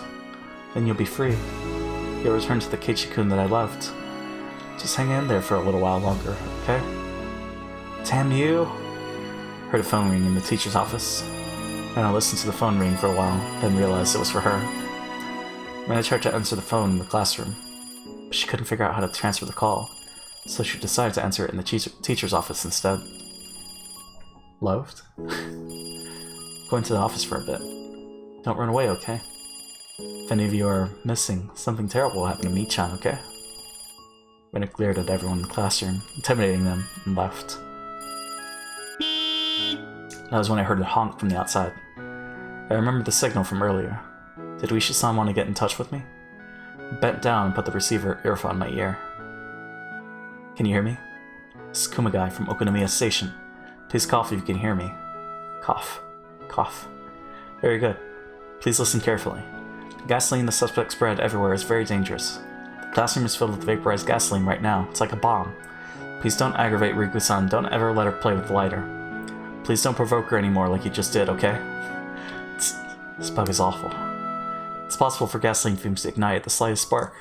Therefore, please turn the bug off after this communication. That's just to be on the safe side. Also, one last thing. According to the suspect's note, she has set a time bomb. Time bomb? She used the kitchen timer to make a simple time bomb, and the classroom will explode if it goes off. We're trying to get some sleeping pills ready to give to her as an antidote. But we don't have much time left. According to her note, the timer is set for 7 p.m. Kekoiteru? I looked at the wall clock. It was 6:45 p.m. 15 minutes? There are only 15 minutes left. I could hear Rena screaming into the phone. No, the time has already been set. Hurry up, Oishi-san. I won't wait for even a second longer. As you can hear, Rena Ryugu is refusing to reset the timer. She's gonna kill herself in 15 minutes. I remember thinking the same way as Rena after I killed Rena and Mion. I knew the police would come. I thought someone would solve the mystery after I was dead. That's what Rena was thinking, that she had been planning to kill herself in the beginning. What do you want me to do? The sleeping pill should arrive soon. But if an explosion took place before we could negotiate, there would be no point. You want me to find the time bomb, disassemble it? You mean cutting red and blue cords like in the movies? It's probably simpler than that. According to the suspect, she used a kitchen timer. It's not a battery-operated one. It's one of those ones you plug in. It looks like an alarm clock. Do you see anything in the outlet in the classroom? There's one outlet in the back, another at the front of the classroom. I checked, but I didn't see anything that was plugged in. No, I don't see anything. If an ignition was taking place somewhere else, it shouldn't work. It must be somewhere in the classroom. No, I don't think so. The only cord coming from the hallway is the one for Rena's phone. It's possible for the kitchen timer to be battery-operated? That's powered by electricity. Could it possibly be in another room? There was a different room where she spread gasoline, then the timer could be in there. Are you telling me to check the whole school? In 15 minutes? Damn, I'm injured here, you know. But if I stayed here, I'd die in 15 minutes. This wasn't a time to be pessimistic. This is probably my last chance to stop this tragedy from taking place. She spread the gasoline while I went out to deliver the scrapbooks, so she must have done it in a fairly short time. I really didn't think she had enough time to spread it anywhere else other than the classroom. Then where was the time bomb? I mean, they smelled the gasoline before. We're doing everything we can here, so please, help us. That's all. If you don't have any questions on the communication, is there anything else? No, not really. Oh wait, yeah, I do have one thing to say. What is it? Please tell Oishi that he should never have told Rena about my past. If I come out of this alive, I'll punch him, so you'd better be prepared. Wait, 2 punches. One for telling Rena about me, and another for telling me about Rena. I understand. Oishi-san is disappointed in himself for letting Rena Ryugu fool him. I'm sure he'll be happy to let you throw a punch or 2. Is that it now? Yeah. Already wasted a few minutes here. See ya. Be safe. Click. Rena was still on the phone. Oishi-san was definitely trying to stall her. From what I could hear, it sounded like he was telling her that they investigated the main Sonozaki residence. We found something awful in their secret basement or something like that. Hey, if it went too far, Rena would believe everything again. Mion was gonna get hit again for lying. Keiichi. Rika-chan and Satoko crawled up to me. Did you hear? Traps are my specialty. I can't let Rena-san do this to me. Satoko realized how serious the situation was as well. The lives of the hostages, including her own, were about to be taken. Yet she tried to remain strong. Satoko, even if you die, please don't hate Rena. Rena is sick. She was just unfortunate enough to get this tragic disease. Remember? We had so much fun together. What is up with Oishi? Satoko. Still believe both you and Rena are my wonderful friends. How can you still say that she is your friend after what she has done to Mion-san? But can't you understand, Satoko? Once the demon starts to act up inside, no matter how tragic the outcome, you just can't stop it. Satoko quietly hung her head. Didn't understand what Rika-chan was trying to say to Satoko. But maybe. I believe in Rena-san. There you go, Satoko. I hugged Satoko's head. Rika-chan's arms were tied, so she couldn't embrace Satoko, but she put her forehead closer to her in praise. Okay then, I'm asking the world's best trap expert. If you were to blow up this room, where would you set a time bomb? So that's the clue. So it wasn't in Chapter 3. Well, maybe. I don't know. It's basically that one asshole in a group of friends who always talk shit about everyone else in his Discord. That is an expression, Satoko. Yeah, she's very sad. If you were to blow up this room, where would you set a time bomb? Count on me. The device has to be connected to an outlet, huh? Yeah, that's right. But it could be somewhere else other than this room. It's possible that she spread gasoline all over a different room and set the device there. No, I don't think she had enough time to do that. She had gasoline hidden close by and only spread it here. That was about all the time she had. I remember now. Rena told me last night that she had to prepare something for today. That means she had things already, since then at least. Handsy tissues. Those are all the hints I get. What a cruel mind-sweeping game. You can find it, Satoko. If you can't, there's no way I can. I'm wagering all my trust in you. You can do it, Satoko. In order to save Rena, please find it. In that case, very well. I shall prove that Rena-san's trap is child's play compared to one of my own. I'm gonna ask you one more time. If you were to blow up this room, where would you set a time bomb? Satoko grinned and then closed her eyes to concentrate. Oh. Who are you people? Move over. Who's in charge here? Several cars had arrived, producing several men. They weren't from the Okonomiya station. One of the men was wearing a suit despite the hot weather. He approached me, pushing Kumagai aside. Kasai? Hey, look who's here. Good to see you again.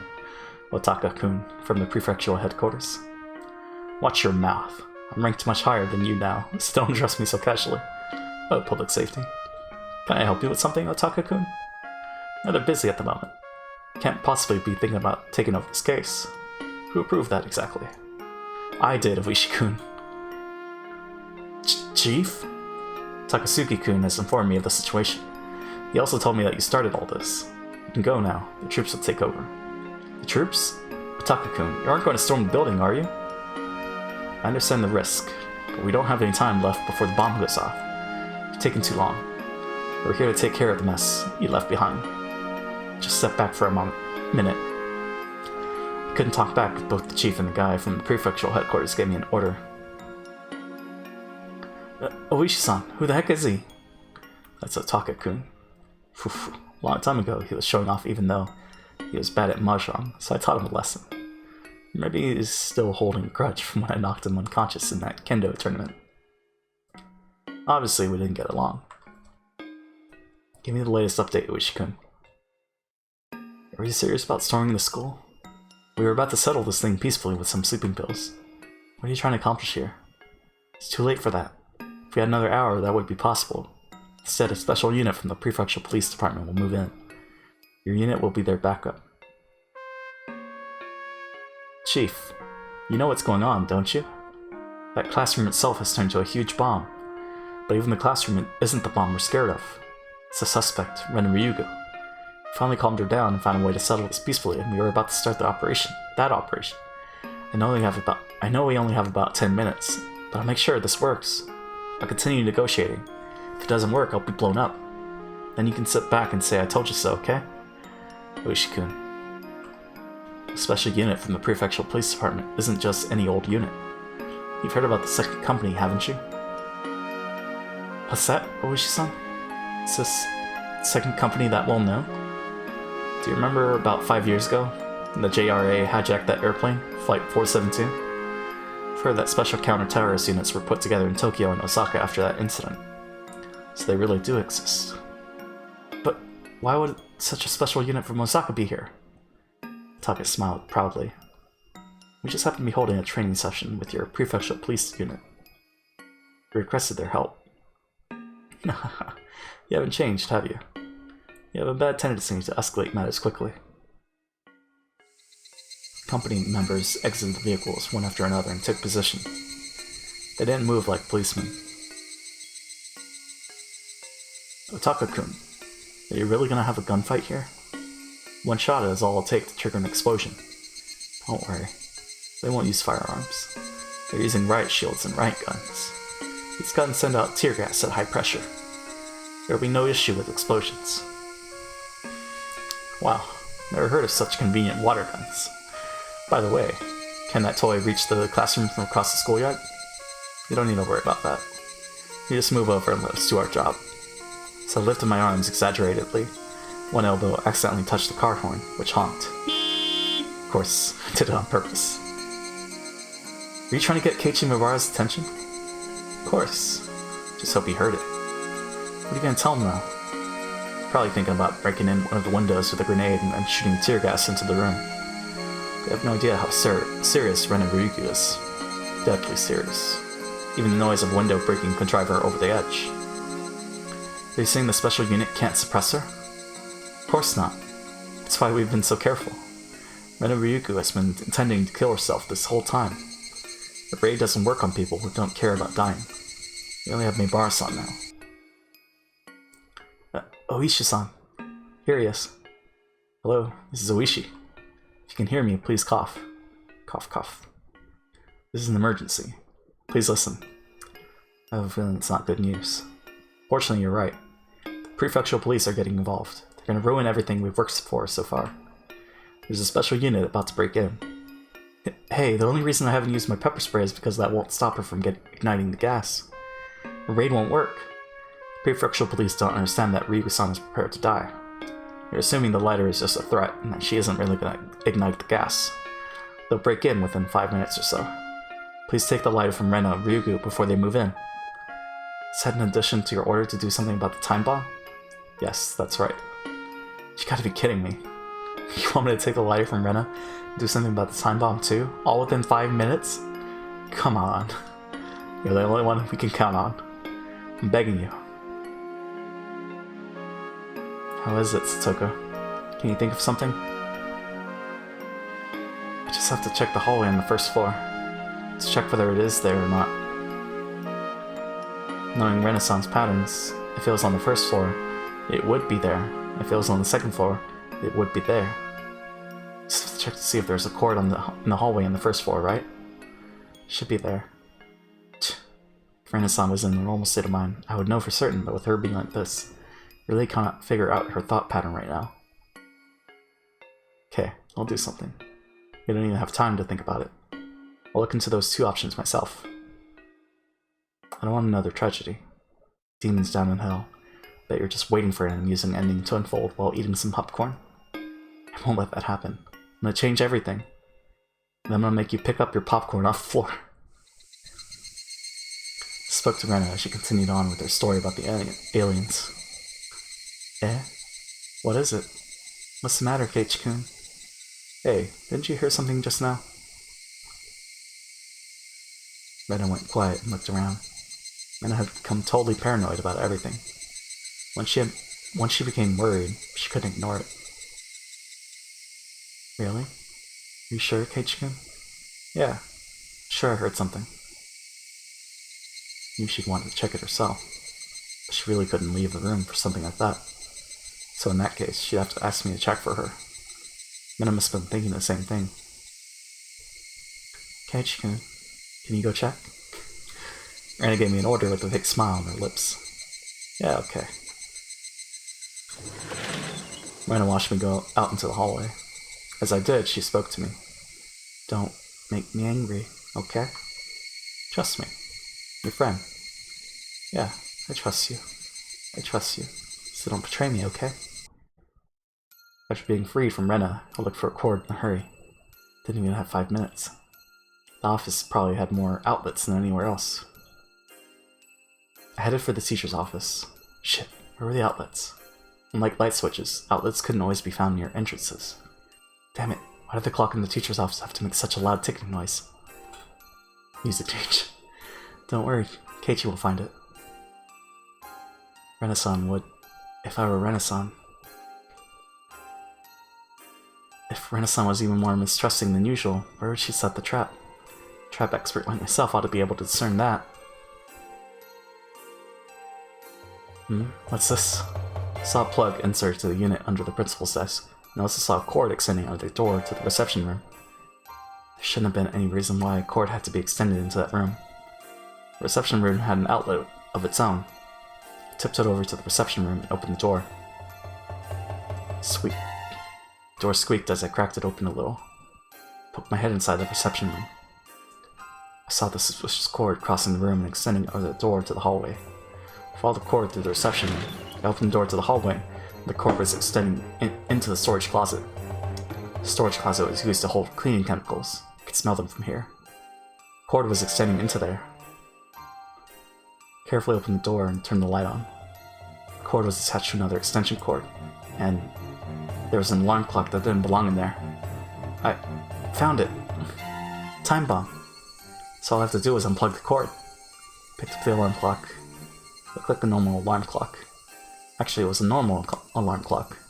I remember Kumagai-san calling it a kitchen timer. He said it was a bit like an alarm clock. But this wasn't a bit like an alarm clock. It was an alarm clock. Wait, didn't alarm clocks use batteries? This alarm clock was a battery-operated one, too. I looked at the extension cord. There was nothing plugged into it. Eh? What was this extension cord for? Why was this extending all the way from the teacher's office? No, Keiichi-san. Run! Satoko? That's the wrong place. You've been tricked! Black shadow was covering me. Oh shit. I felt my body freeze. It was so frozen that I felt it was about to crack. I turned around slowly and saw someone holding a hatchet above their head. Dropped the alarm clock. Made a noise as it hit the ground. Why did you follow the extension cord? Why did you have the alarm clock in your hands? Why did you... All the cells in my body were frozen. This is Rena's trap. Rena was suspicious of everyone, including me. This whole time, she thought there was someone connected to the people outside. This is a trap to lure that person out. Only the people outside knew about that time bomb. I was told about the whole thing, and so I followed the extension cord. Picked up the alarm clock. How stupid of me. Wait, Rena. I trusted you, Keiichi-kun. How could you? Rena hit me with the backside of the hatchet earlier. It was painful, but it didn't kill me. But this time, she was holding the hatchet the right way. It wouldn't just crack my forehead. It split my entire head open. Rena lifted the hatchet mercilessly. She moved slowly, as if everything was in slow motion. She looked almost divine. Maybe it really was holy. I was praying, after all. Praying? What was I praying for? I was praying for my life. Rip. Oh shit. Rika? Wow. Oh shit, new theme. It was so sudden I couldn't tell what happened. Rika-chan had jumped onto Rena from behind. I didn't know what kind of weapon Rika-chan used, but Rena started moaning, clearly hurt. That brought me back to reality. I couldn't just watch them. I had to get the lighter from Rena. Wow. Ah, this is awesome. Don't think you can win with mere force. Rena knew I was after the lighter. She closed her fingers around it tightly. Rika-chan was grabbing onto the arm Rena was holding the hatchet in. I wanted to tell her to run, but thanks to Rika-chan I could use both my hands to get at the lighter. Rika's theme. I'm incredibly excited. Wow. The lighter flew out of Rena's hand, hit the hallway wall, and dropped down to the floor. This is awesome, because it totally is. It is. I picked it up. At the same moment I did, Rena managed to shake off Rika-chan. Keiichi-san. No, now. I figured it out. I heard Satoko screaming from the classroom. Satoko had figured out where Rena hid the time bomb. I wanted to catch Rena, but I didn't have time for that. I had to do something about the time bomb instead.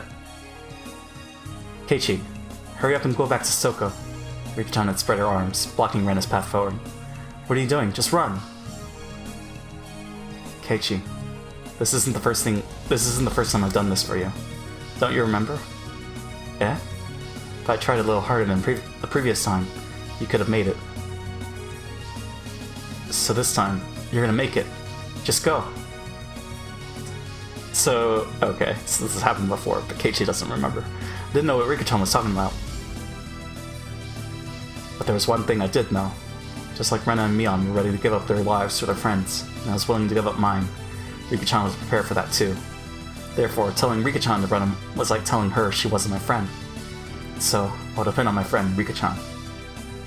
It's pawing champing so hard right now. Thank you, Rika-chan. Keiichi-san. We're running out of time!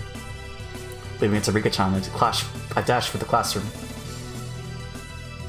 As soon as Rika heard Keiichi's footsteps reach the classroom door, she sighed in relief. As she did, Rena's black shadow came ever closer. That's great. That's just great. This isn't a club activity, you know. You'll be killed for real. You'll be killed by an angry Rena.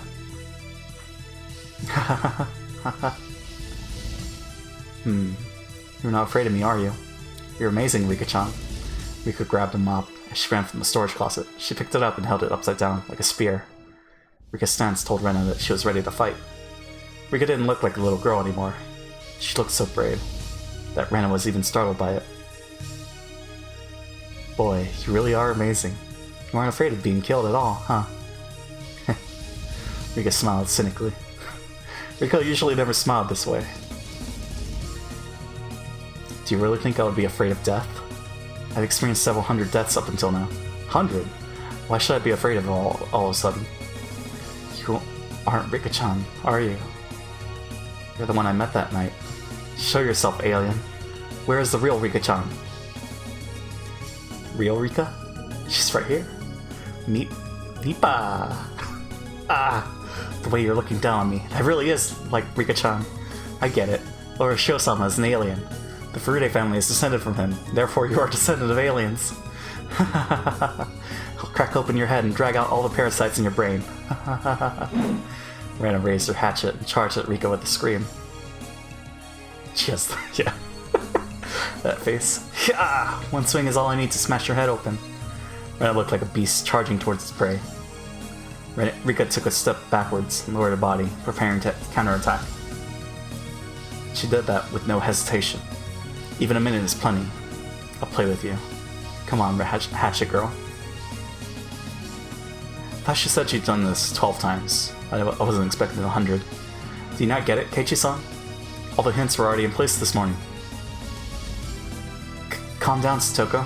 Explain more slowly so I can understand. What are you trying to say? It's simple if you just remember. Come on, it's quite obvious when you do. Hey, something stinks today. Close the windows. Silly, it'll be hotter in here if we close the windows. We had been smelling gasoline coming from outdoors. There were no forestry service people in the office, so they weren't doing any work today. The smell wasn't coming from anything they were doing. In other words, it was the smell of Rena's gasoline. That was Fivehead? Well, it was. Rena hid the gasoline near the classroom. She had it in a plastic container. Can't smoke gasoline that's in a plastic container. So in other words, she had more gasoline ready than just in the container she used spread around the classroom. Where was the smell coming from? Was it coming from outside? Rena's thought process, but understandable. Oh, okay. Vaporized gasoline is heavier than air. It sinks. There's another hint other than that. Oh, right, about the parasites and the aliens. What? Our ball is missing. You hit it again, didn't you, Hojo? Why would I hide such a stupid thing? If I was gonna hide somewhere, I'd hide something better than that. Kids who love to play with their ball never lose it. It should have been in the same place it always was. But it was gone. So that must mean that Rena used it for something. The gasoline was coming from above. A ball was missing. So maybe it was stuffed somewhere. Rena-san blocked the drain with the ball and poured gasoline in the drain canal. Where? On the roof of the second floor. The drain canals extended along the roof of the second floor, then came straight down to the ground. It was plugged and filled with gasoline. It was like a huge Molotov cocktail that extended from the ground to the roof of the second floor. Furthermore, the drain canal ran by the classroom windows. If the canal exploded, the classroom would explode too. Therefore, the time bomb must be... I bet she ran an extension cord out the second floor window. It's on the rooftop. Picked up a pair of scissors and cut Satoko's bonds. By the way, how did Rika-chan free herself from the rope? I apologize for not being thin enough to slip out myself. I rubbed Satoko's head. Take care of the rest here. I'm going up to the roof. As I jumped out of the classroom, Satoko stopped me. Keiichi-san, here. What is it? Something silver sailed through the air. Oh shit, the bat. I caught it. It was a metal bat. Thanks, Nini. That's Nini's. Make sure you give it back to me, okay? Sure thing. Thanks, Satoko. Oh man, the metal bat fit right in my palm. I didn't even feel its weight. It really eased my mind. The name Satoshi was written on the handle. This is the bat that belonged to Satoko's brother, Satoshi. He was the victim of last year's tragedy.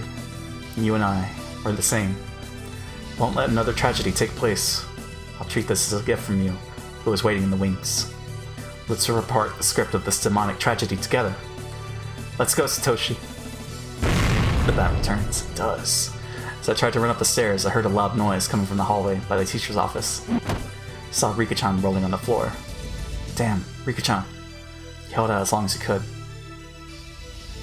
Damn it. If my body were 5 years older. You're next, Keiichi-kun. Whoa. Shit, I have to go. I have to get to the rooftop.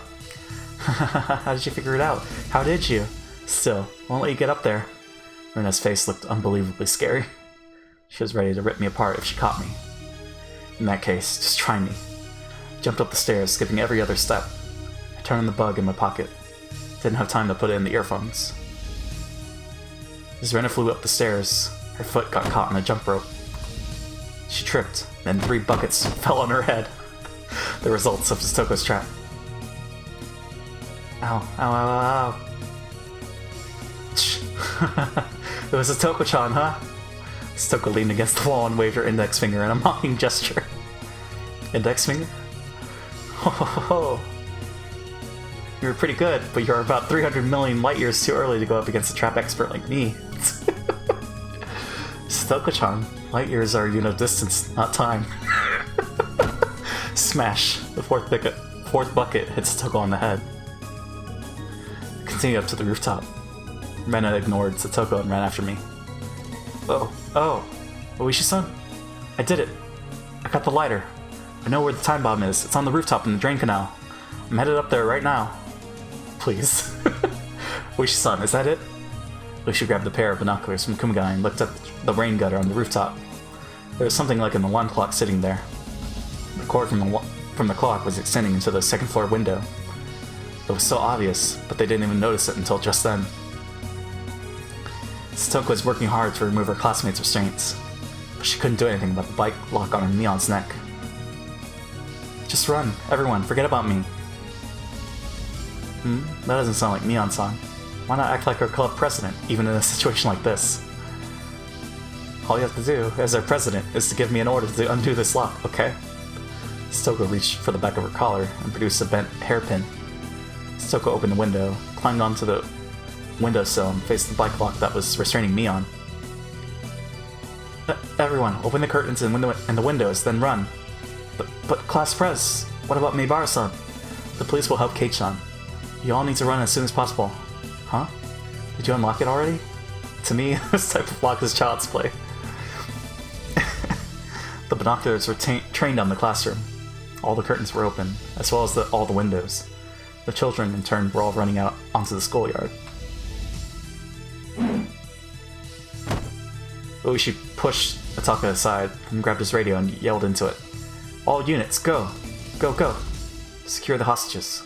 The suspect is going up to the second floor, running after one of them. Hey, what are you doing?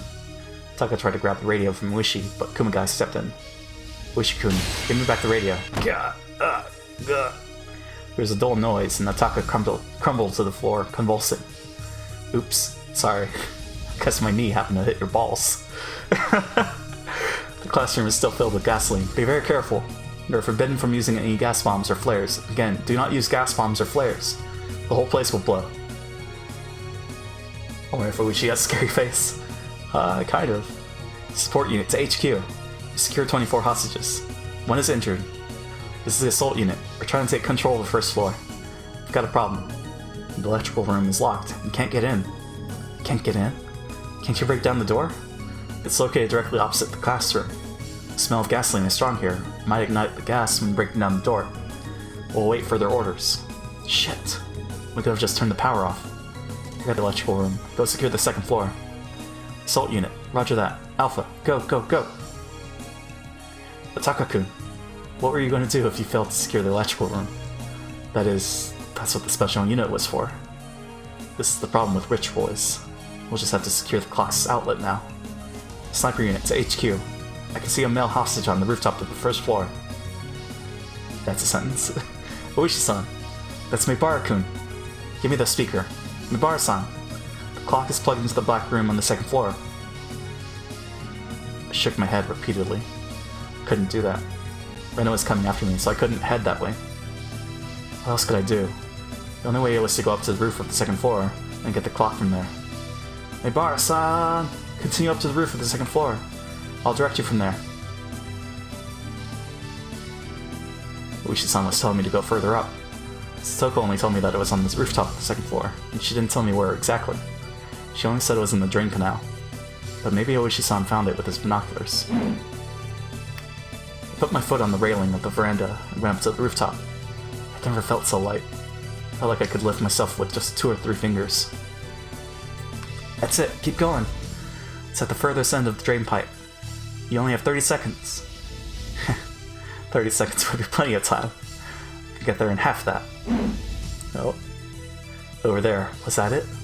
It was! Sniper unit to HQ. I can see the suspect on the rooftop of the first floor. Wish you could fire, but you're using live ammo, aren't you? It's not tear gas or anything, is it? No, it's live ammunition. Use those in the military. Japanese police don't need anything like that. Meibara-san, she's after you. Hurry. She'll be there soon. How many more seconds did I have? Who cares? Whoa! I slid down the roof and grabbed the kitchen timer that was sitting on the drain pipe, which was filled with gasoline. There was a cord with a copper wire attached to it. It was supposed to create sparks and started an explosion. The hands on the clock kept moving, with the second hand trying to reach the minute hand. 7, 6, 5, 4, 3. Whoa! I threw it to the ground. A moment later, I heard the noise of something breaking. Did I do it? Assault units HQ. The time bomb has been stopped. Yes! Oishi-san, we did it! We did it! Yeah! Meibara-san, good job! Keiichi-san certainly made me nervous. Cutting it so close isn't elegant, you know? Not only policemen, but the children who were on their way to ambulances raised their voices and cheer. Oishi-san, there's a message from the fire department. The scene is still dangerous. Order all units to retreat immediately. Isn't the time bomb gone, though? Although the ignition device is gone, it's still extremely dangerous. The lives of the assault unit might be at stake.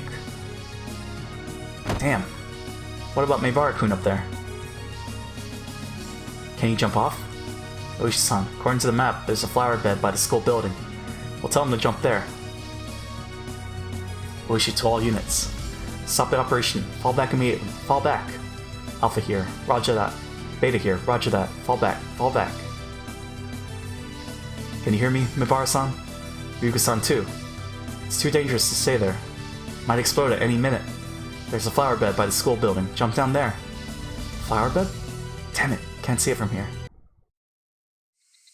But it didn't sound like I had enough time to be looking for it. Noticed a white hand at the edge of the roof, followed by Rena's head. Rena slowly crawled up to the rooftop. I waited for her to get there. Never thought you would find it. It's all for nothing. And I scratched at her throat. The band-aids peeled off and her throat started to bleed. It's game over, Rena. We were confronting each other on the rooftop of the second floor. This wasn't a club activity, but a real battle. Rena was glaring at me with hatred at first,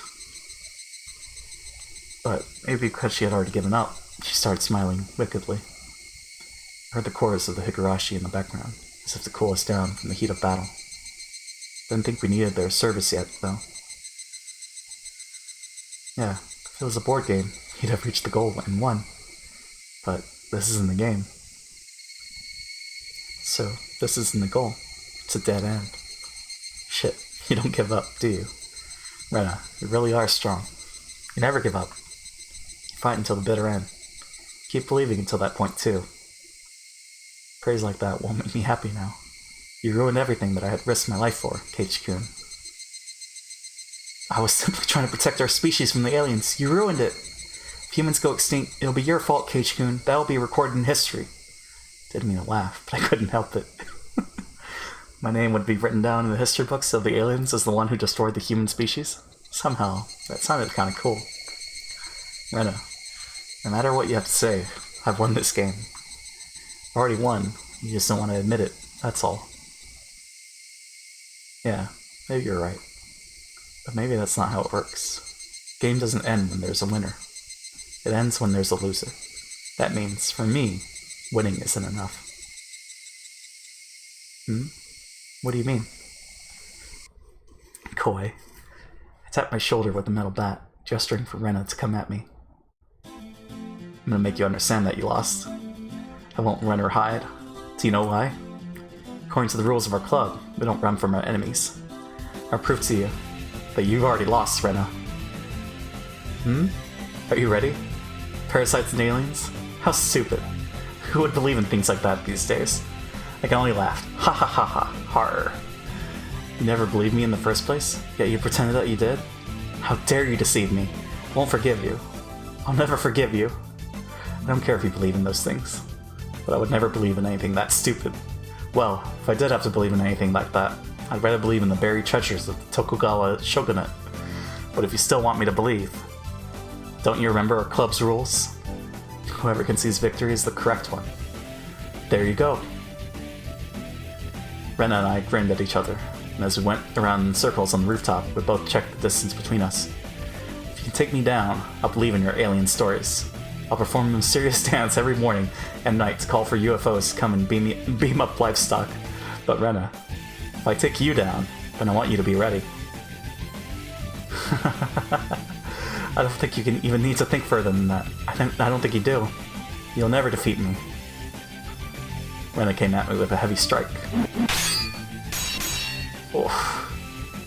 Want to see this animated? I caught it easily with the metal bat. It looked like there were some sparks. This is finally getting interesting. Hey, maybe you shouldn't say that yet. Might be wrong, you know. When I went through a whole lot of fierce battles in our club, I learned something. I learned about myself. Now I know what I need to bring out my ultimate power. There's the anime. There is the anime. Really? I wonder what it is. I wonder. Oh, she's coming back.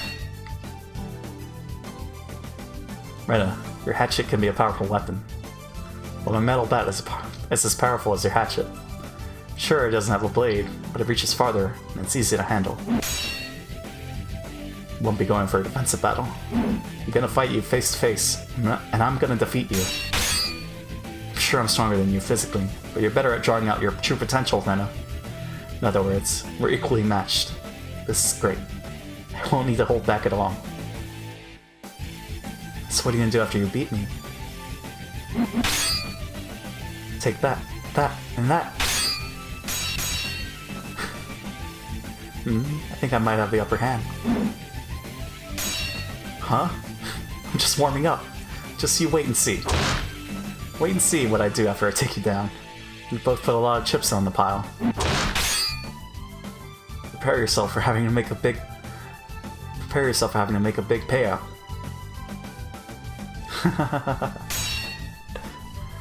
Aren't you counting your chickens before they've hatched? Your bluffing is just pathetic. The banter. You don't get it, do you? My strength increases in proportion to my reward, don't you know? Let's see. You'll be my personal maid. Starting from the moment I wake up until I go to sleep at night, you'll serve me all day, every day. If coaches help, you'll be wearing a different costume every day.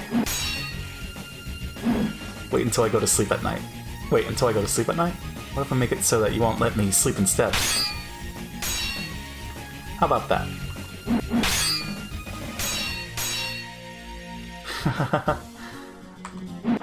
Lots of laughter. That's so like you, Keiichi-kun. No, thank you. Actually, I'll win and make you my servant. Someone has a massive maid fetish. She does too. We both laugh like crazy people as we struck at each other.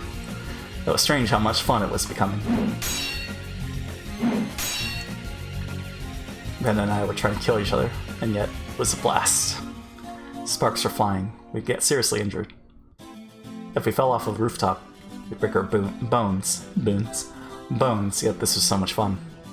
I've been mourning and crying all day today while Rena terrified me. How did all that turn into this? The two of us can't be serious even if we try. Even with sparks flying, we can only goof around. Too bad. That's not me. I like being elegant and graceful. You know what? You can have fun goofing around by yourself, Keiichi-kun. Rena's next strike came at a strange angle, but I managed to deflect it. Whoa! It's too weak. You're done. Finally, I'm all warmed up. This is just a warm-up, right? Huh? Stupid. This isn't even a warm-up. This is like taking a walk. Hey, you're all sweaty. Hehehehe. Instead of sweat, you'll be covered in your own blood. Okay. Meibara-san, jump off. Come on, jump. He isn't even listening to us. He's so into it that he can't even hear anything. Wishi-san. Sorry. What is it? What do you mean, what is it? We have to figure out a way to rescue him. Oishi couldn't figure out why he was distracted, considering the seriousness of the situation. He was engrossed in watching the two of them fight with the sunset behind them. But Oishi wasn't the only one. Everyone watching was captivated by their battle on the rooftop. At that moment, a sudden loud voice broke the silence. Meibara-san, hang in there. Careful, don't fall. Students who were about to climb onto the ambulance were cheering him on. Mion was being loaded onto a stretcher with bandages around her head, but even she sat up, captivated as she was by Rena and Keiichi's duel. Our once happy days were supposed to have shattered due to a series of misunderstandings. They were supposed to be irretrievable. But, huh? Why? Why did I feel this way? This is such a close game, but it wouldn't be fun to stay in this stalemate forever. Ren and I kicked at each other with perfect timing and increased the distance between us. Hey, this is a blast. What do you think, Rena? Isn't this just the best? I've been having fun since the very beginning. But it'll be even more fun to split your head open, Keiichi-kun. Split it open. Wow, that's dangerous. Over here. Come back over here. Let's use more space. Something like this doesn't happen too often. Let's enjoy it as much as we can.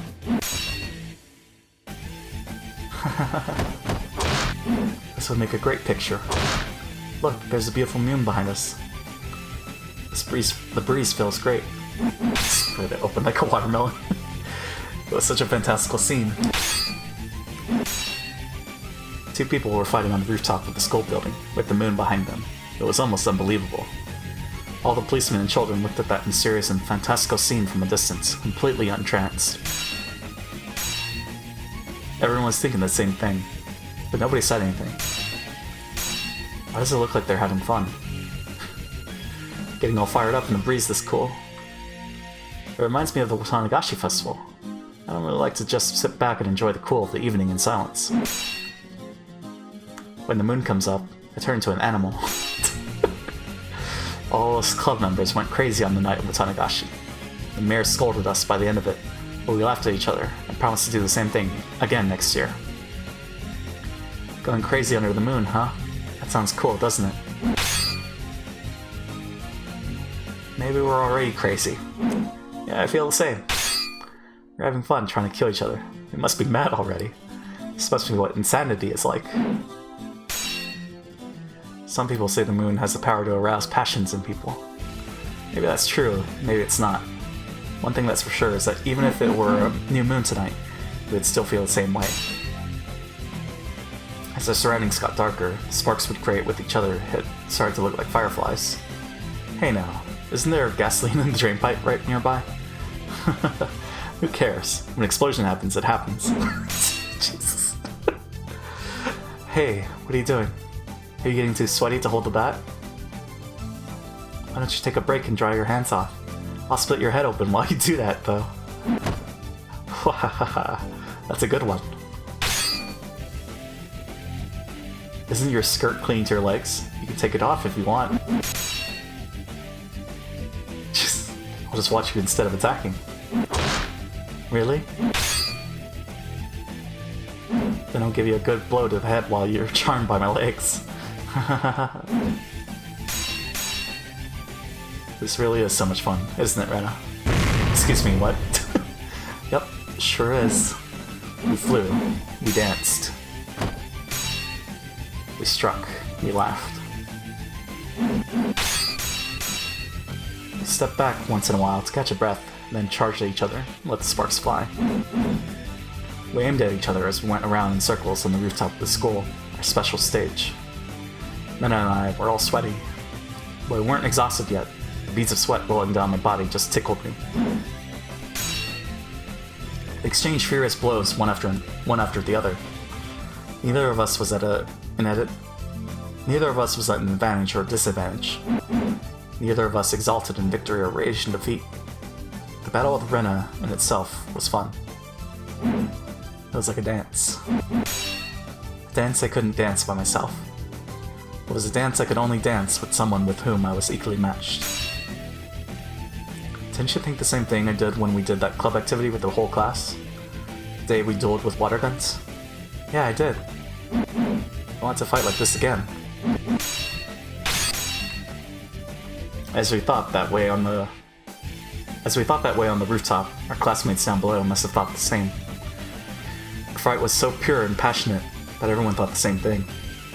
Want to join them? It was the same back then. We were using water guns, but we did the same thing. But this is far more fun. I don't have to worry about how much water I have left in my gun. Yeah, you can't create sparks with water guns. Couldn't strike at each other like this either.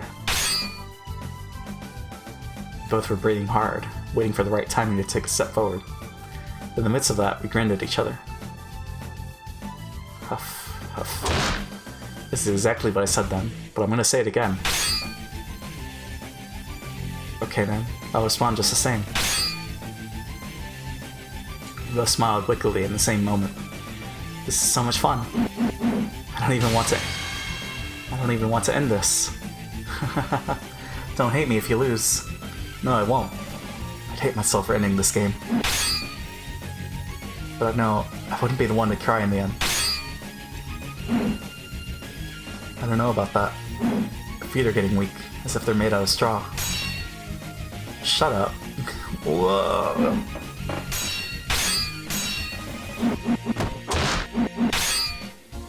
Everyone was captivated by our fight. They were swept up in our fight.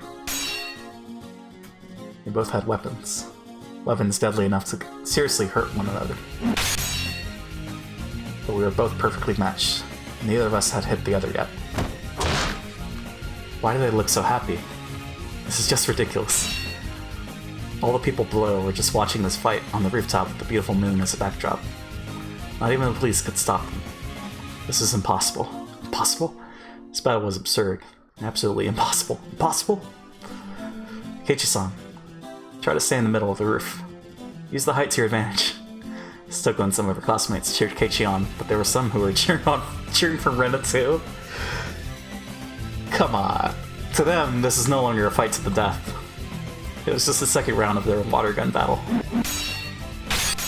I guess they're kids. Club activity is a club activity, and a game is a game. It's just the second round, so nobody would die. Even though they had real weapons, nobody thought they would get hurt. What the fuck is going on? We're all just watching this fight. Rika wasn't cheering. She was just looking up at the rooftop. I've never seen anything like this before, Rika thought to herself. She thought Keiichi could win. Not just against Rena. Rika thought Keiichi could even destroy the walls of the maze of tragedies that had no exit. So this is a new event for her. What are the snipers doing? The suspect is trying to harm the hostage. Fire immediately! As Ataka yelled into the radio, Neon screamed for him to stop. No, no! Don't shoot Rena! Rena isn't crazy anymore. She isn't who she was earlier. That's a different Rena. So please, don't shoot her. What do you mean she's different? Look! She's swinging around that weapon. She's trying to kill him. Unless we shoot her down, the hostage is in danger. No, no! Don't shoot at Rena. If you shoot Rena, Kei-chan will kill you for sure. I can guarantee it. Why would he kill me? They aren't trying to kill each other. They're just having fun creating sparks. Can't you see? Kei-chan is talking to her too. He's telling her that they're equal. That means she can trust him more than anyone. Kei-chan will wake Rena up. No, he's already waking her up. Rena's nightmare is almost over. Keiichi-kun, you're the best. I don't even want to kill you anymore. A world without you would be so boring. Huh? Thanks for the compliment. I appreciate it. So, what's gonna happen to the world, huh? Aren't aliens trying to invade it? Avicii. You know, I don't think I even care about aliens or parasites anymore. If the world's gonna perish, go ahead and perish. Who cares about the conspiracy of the three families anyway? That's right. Even if a meteor hits the Earth tomorrow. Nothing could be more fun than this moment. Hey, aren't you supposed to die tonight due to some poison? Sure don't look like you only have a few hours left to live.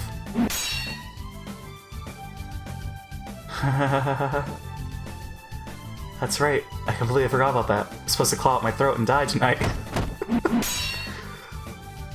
Hey, that's the scenario I came up with, don't forget. Come on, scratch your throat once in a while at least. Hey, I know, it doesn't itch anymore, does it? Definitely doesn't. This is more fun than scratching your throat could ever be. Yeah, this dance of ours really is way more fun. I wish it would never end. But my body was screaming. I was breathing hard and felt dizzy from lack of oxygen. My upper body felt as light as a piece of paper, as if even a slight breeze could take me away. This is going places. Just a bit. It really had been a blast, but I needed to end it soon. I felt the same sadness as in that water gun fight. Back then, it had been declared the draw. I wonder what will happen this time. Who knows? But one thing is for certain. What? I love doing this with you. Me too. I jumped backwards and sat on the roof with my bat. The sound was as intense as a huge drum. The noise woke up the people who were captivated by our fight. Silence returned, and the chorus of Higurashi filled the air. Okay, let's pause for a moment. Sure, let's end this with one more strike.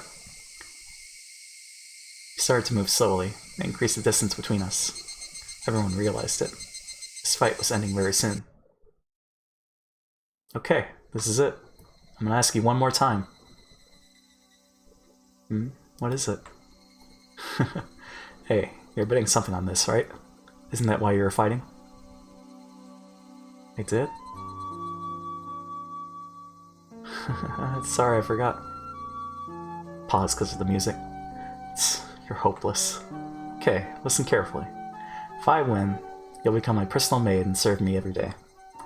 You'll have introduced me to others as your master. Music, I know, right? My uniform better be cute. Of course it will. There will be a variety of uniforms, ranging from old-fashioned ones to ones that are a little dangerous. They'll be custom made, so they'll fit you perfectly. How about that? Just starting to sound like my heart will go on. I could see that. My goodness. I don't intend to lose, but that could be fun somehow. If you win, Rena. Pause for a moment. If you win, I'll believe your stories.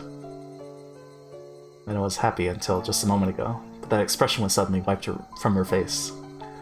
Aliens are invading the Earth, and we have parasites in our brains. Sounds like a family is pulling the strings. They're researching parasites in secret, and aliens will be in control of the world starting tomorrow. I'll believe in that. Also, since you're dying tonight, I'll make sure you go peacefully, so don't worry. It's not fun if I win, is it? Your reward sounds a lot more fun, Ch.6. Well, what can I do? I did all this because of what I just said, right? Yeah, I guess. Sorry, I almost forgot. Rena smiled sadly for a moment, but soon that expression was wiped off her face too. I'm gonna win no matter what. I want my personal maid. Boo, boo. It's not fun if I win. Then do you want to change it? What do you want? Finally, Rena smiled happily again.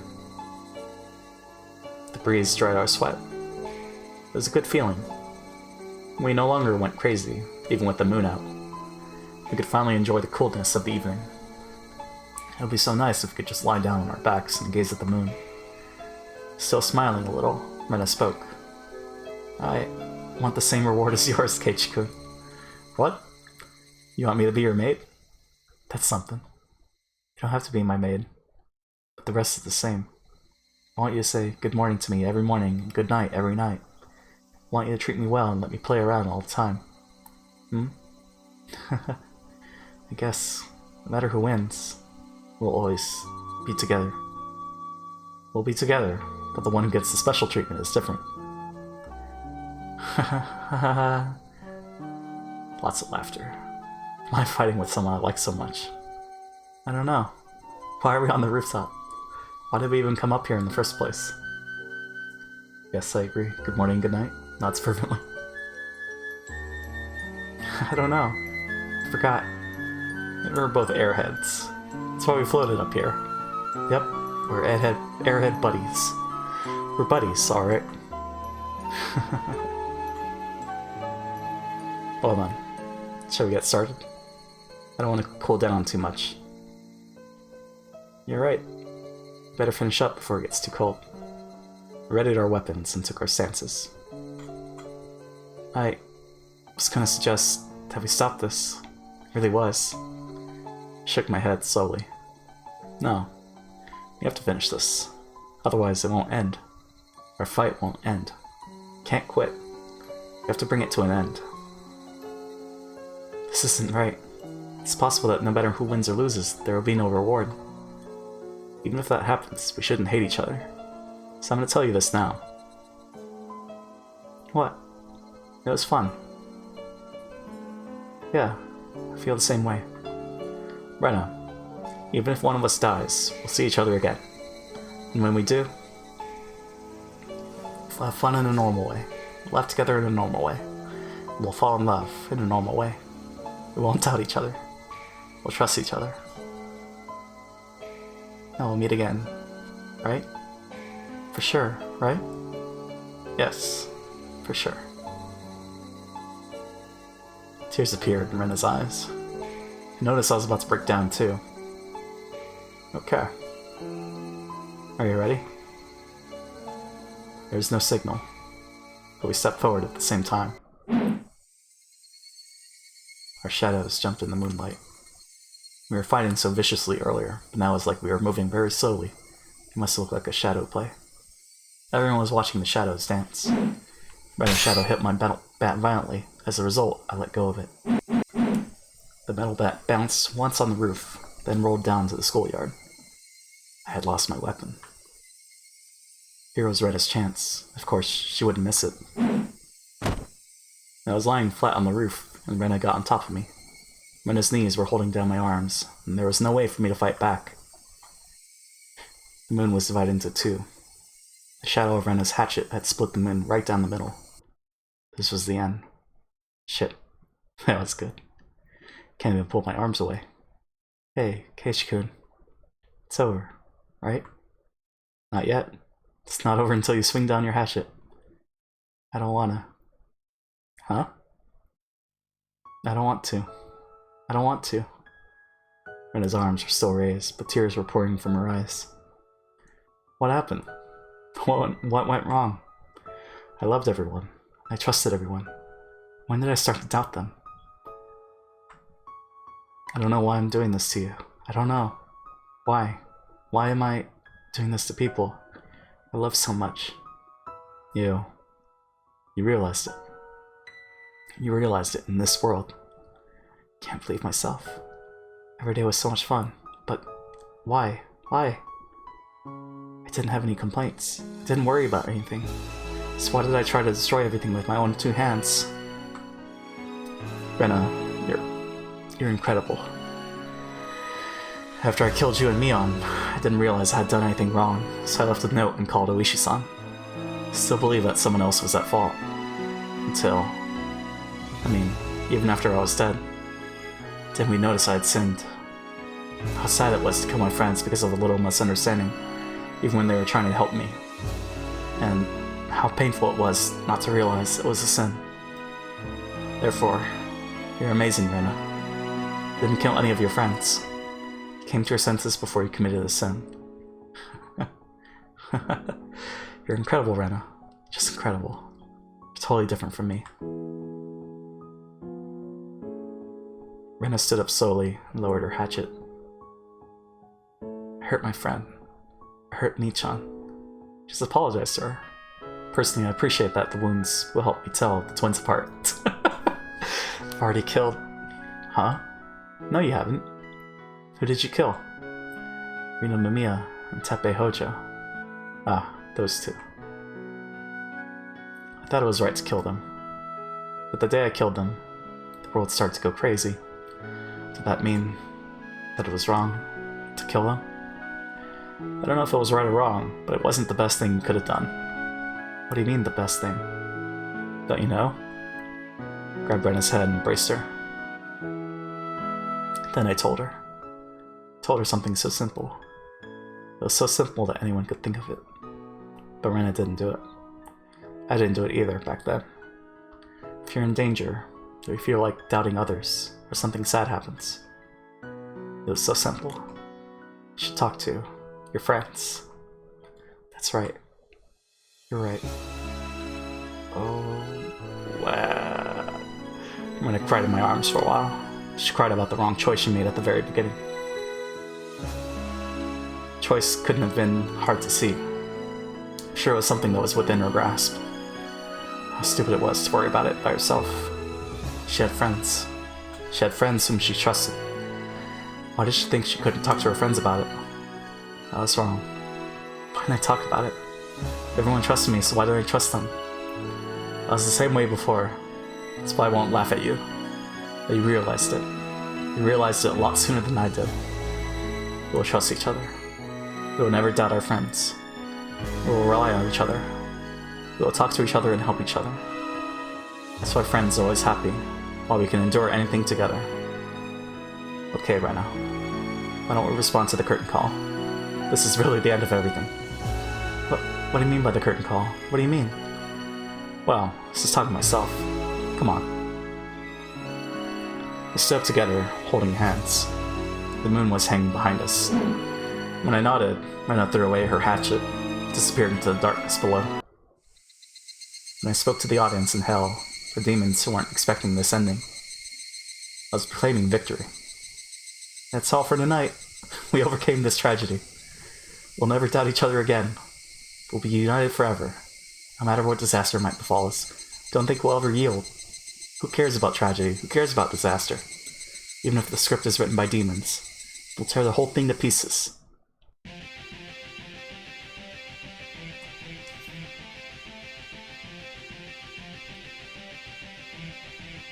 Oh, man. That's a nice cut to credits. Incident at the Force Surveyed Field Office in Hinamizawa. Date of event, midday, June 25th, 50th year of the Showa era. Hold on, let me adjust my seat.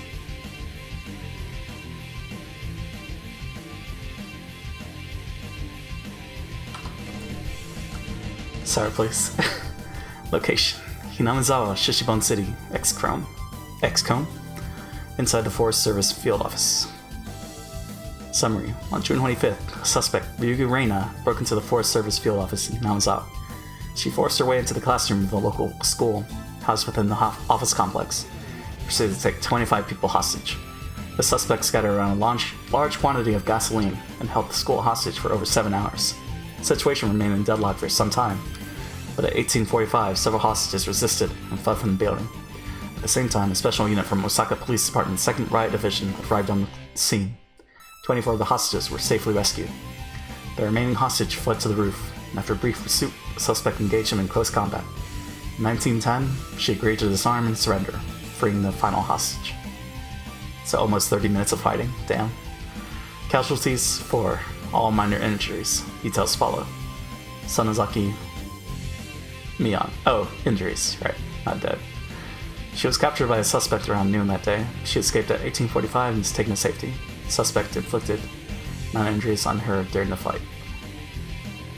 Friderica Hojitoko Ibar Keiichi. He received minor injuries when he engaged combat with the suspect. She fell and suffered minor injuries during her escape. Okay. Regarding the arrest of Ryugu Reina, she disarmed and surrendered to the police at 1910 and was subsequently arrested. She was taken to the Okonomiya police station and questioned. She admitted to the outline given above. Let it raise for a little bit while I drink.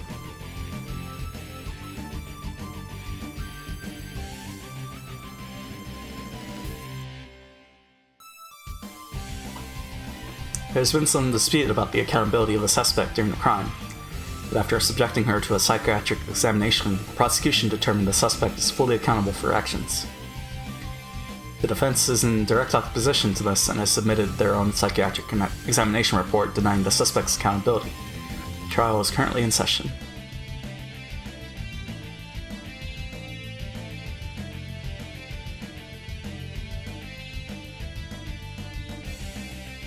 Huh.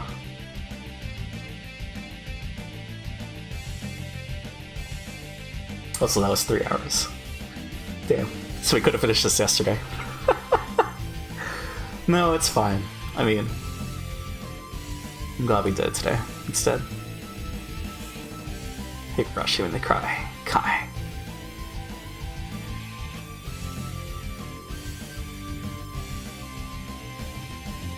Really? 3 hours? I mean, we still have the tips and then the after party. But I'm looking at the timer. 2 hour 54. So I could have. Technically. That's fine. Unless it's not over yet. Because there's an epilogue or something.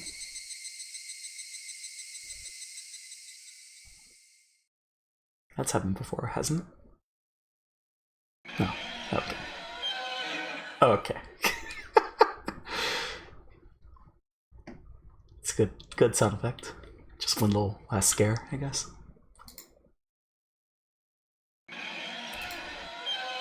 Tip's reading room has been unlocked. Staff room has been unlocked. Jesus Christ, that's sound though, right? Bye. See ya, Effie. Demon script. Tip first, tip first. The curtain call. Ah, there it is.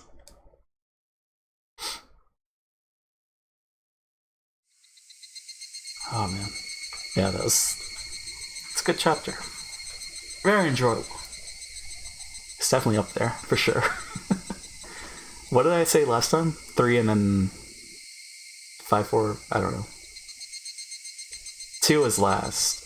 So 5, 1, 4, 2? I don't know.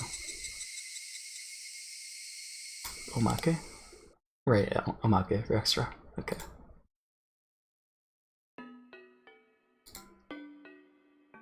The demon script. 17th year of the Heisei era. Early summer, 2005. 2005? The car began to rattle as the road turned from asphalt to gravel. The cry of cicadas seeped through the tightly shut windows. Most people would open their car windows and let their natural air in, along with the sounds of the cicadas. But people are also spoiled. He'd rather keep himself cool with the air conditioning turned to max than listen to the sounds of nature. Usually it was the rainy season at this time of the year. It's the future pug, right? Here we are in the future, and it's bright. But this June, the summer had already come without any rain. Just like how the weather was on that day, 20 years ago. The air around this area is just as clear as I remember it. Yeah. The winds are cool and the sunshine is bright. This place could have become a World Heritage Site, like the village in Gifu. What a waste. But thanks to that, there are no irritating tourists around here. See? That makes it much better. Why do tourists forget about pedestrian traffic laws when they're in rural areas? They walk in the middle of the road, you know? Hahaha. Akasaka-senpai, do you still do stuff outdoors? Akasaka? Oh shit. So wait. Oh man. Alright. Not as much as I used to. My job doesn't give me much free time. Same here. Oh hey. There he is. The other man noticed and waved his hand before anyone in the car could honk the horn. Akasaka Pog? The man was a young fellow on a motorcycle with a big backpack on his shoulders. Looked like he was ready to go camping. Akasaka and his partners stepped out of the car and shook hands with the young man. Captain, it's good to see you again. Yo, how have you been doing lately? Well, I hope. You can take it easy today. This is Akasaka-senpai. Took care of me back in college. Hello, my name is Akasaka. Oishi was supposed to come today, but he had to go for a medical checkup at the last minute. Anyway, it's a pleasure to meet you. It's an honor, sir. So, Akasaka-senpai, where shall we go first? His name was Mamoru Akasaka. He was a veteran detective from the Tokyo Metropolitan Police Department. Despite the fact that he was close to his retirement, he hadn't lost his clear instinct and sharp eyes at all. The last time we saw Akasaka was, what, 1987 or something like that? 83, 85. No, it was like 85, wasn't it? When he met with Oishi. His eyes showed the confidence he'd built through many risk experiences, and he had a well-built, muscular body and a fearless aura. Must have fought against many violent criminals. His connection to Hinamizawa went back almost 30 years, all the way to 1978. He was in the Public Safety Division in the Metropolitan Police Department. Came to Hinamizawa to investigate the kidnapping case of the grandson of Inugai, the then Minister of Construction. There, he met Oishi and Rika Furude. Rika Furude predicted her own death. Akasaka regretted for the rest of his life that he couldn't save that little girl from her fate. Oof. He saw the news of the great Hinamizawa disaster on TV, met up again with Oishi. They pledged to uncover the mystery of both the cruel fate that fell upon the little girl and the series of mysterious deaths in Hinamizawa. Pepe hands, yeah. After that happy ending. Unfortunately, Hinamizawa was sealed off for a long time. As a result, All Akasaka and Oishi could do for the past 20 years was publish the little information they had gathered, and ask for their readers to send their tips and clues. But recently, the seal on Hinamizawa had finally been lifted. 20 years later, Jesus. Well, 22. However, they couldn't come to Hinamizawa until today due to Akasaka's busy work schedule and Uishi's poor health. In fact, Uishi's supposed to come with Akasaka, but he was called in for an emergency health checkup. The other two who came along were Akasaka's juniors from university. One worked around SDF, and the other was his subordinate. They were assigned the mission of sealing off Hinamizawa, so they were quite knowledgeable about the village. Akasaka took out a scrapbook from his bag.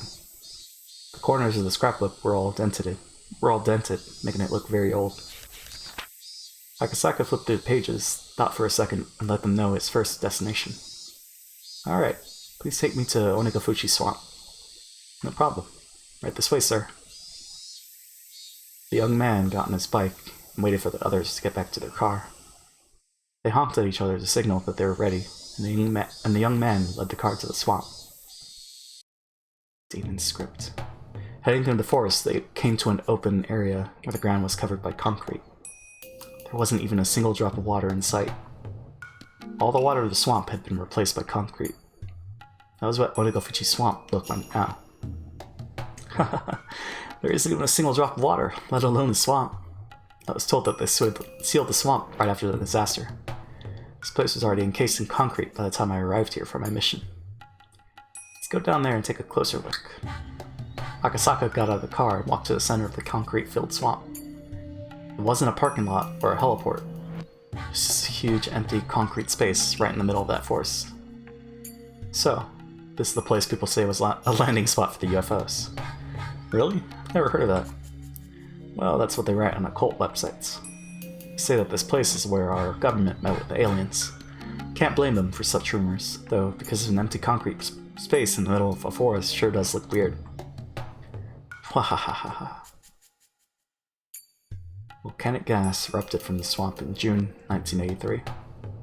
A deadly mixture of hydrogen sulfide and carbon dioxide engulfed and destroyed Hinamizawa in a single night. The village was sealed off, and the SDF covered the swamp with concrete. But the people who read those rumors on the internet actually have a point. Any geologist could tell you that covering a source of volcanic gas with concrete is absolutely useless. That's true. Never heard of anyone trying to prevent a volcano from erupting by pouring concrete into its crater. On the other hand, our country is known for wasteful constructions using the taxpayers' money. Lately, people who love things like supernatural phenomenon and UFOs write on the internet about the Great Hinamizawa disaster. It's well known by now that the cause of the disaster was an eruption of deadly volcanic gas from a magma chamber. In 1986, a similar natural disaster occurred at Lake Nyos in Cameroon, Africa.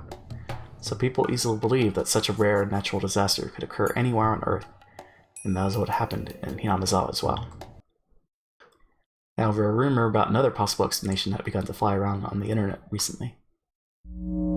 They say that the disaster was a cover-up by the government, that it was actually a biochemical terrorist attack by aliens.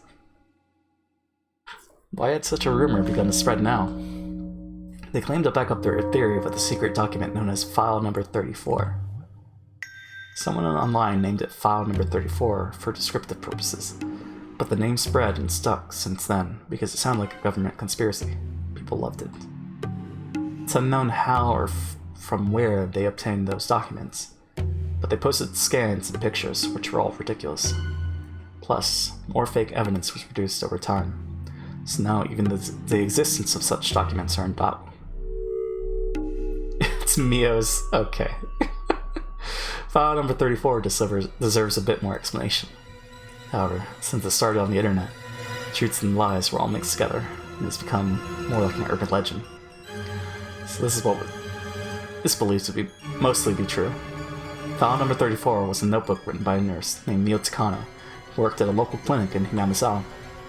File number 34 was most likely named after her. This woman was a researcher who studied the demon myth at Hinamizawa and tried to solve what it meant.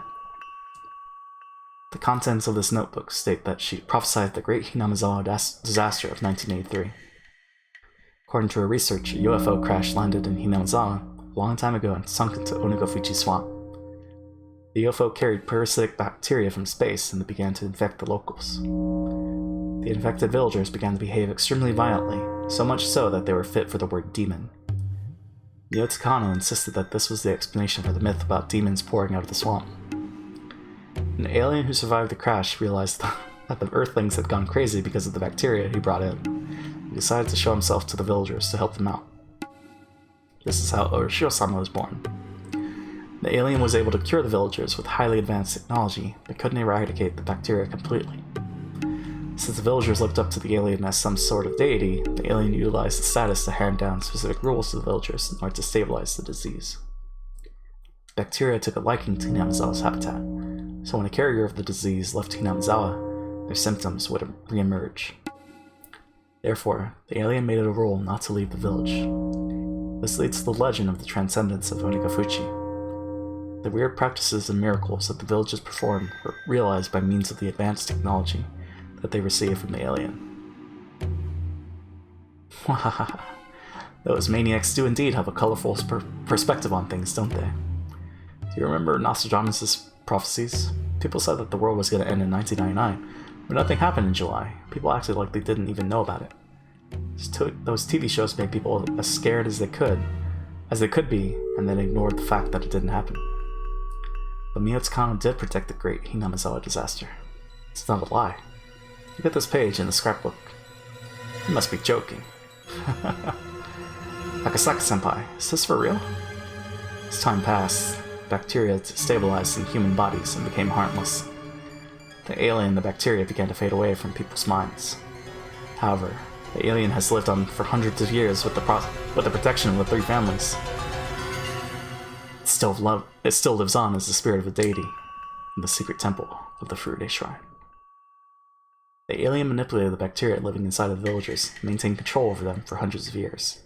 The alien wanted to regain its power and started researching how to bring back the lost powers of the bacteria, etc., etc. Things get much stranger from there. People say that the disaster was actually part of the alien's plan to conquer the entire Earth by spreading the reawakened bacteria. So then there'd be background music, right? The Japanese government has a secret division that fights against alien invasions. They trained at Area 51 in the US, etc., etc. And they moved in to stop the invasion by sealing off the entire village. And they killed all the residents by using toxic gas. Hey, there's a movie that's just like that. Some black guy is the lead character. What was the title? Am I something? Yeah, I know. It's too crazy to be real. Am I B? What? But the writer of this bunch of bull, Miyoto Kano, was mysteriously murdered in June 1983, right before her death. She gave the scrapbook to a girl as if she knew she was going to die very soon. M.I.B. Pog. That girl is known as Girl A. Some guy who investigated the case was able to track it down to the girl named Reina Ryugu, so now it's known as the Reina Ryugu theory on the internet. Reina Ryugu inherited Miyoto Kano's will by means of the scrapbooks. She tried to fight against the planned invasion by holding a school hostage, demanding the local police uncover the alien's plot. Of course, no one believed her, and they assumed she was in a state of paranoia. Back then, people assumed that Reina Ryugu took Miyoto Kano's delusions seriously and was motivated to commit a poorly executed crime. When she held the school hostage, Reina Ryugu told local police that the alien was controlling the three families, that it was plotting bioterrorism on a massive scale. And the very next day, the great Hinamizawa disaster occurred. You've got to be kidding. Couldn't it be just a coincidence? I don't know. According to people who believe it's not just a coincidence, there are many inconsistencies in the SDF's immediate sealing off operation. Filling the swamp with concrete is one example. Several of the SDF soldiers on duty at the time testified that some people were conducting secret investigations outside the usual geological survey before the area was closed off. Of course, those who think it's just a coincidence say that the researchers simply took precautionary measures to keep unauthorized people out of the area. I'd have to agree with the latter people. People also question why they sealed off the village for such a long time. After its volcanic gas eruption, Miyake Island was only sealed off for 4 to 5 years.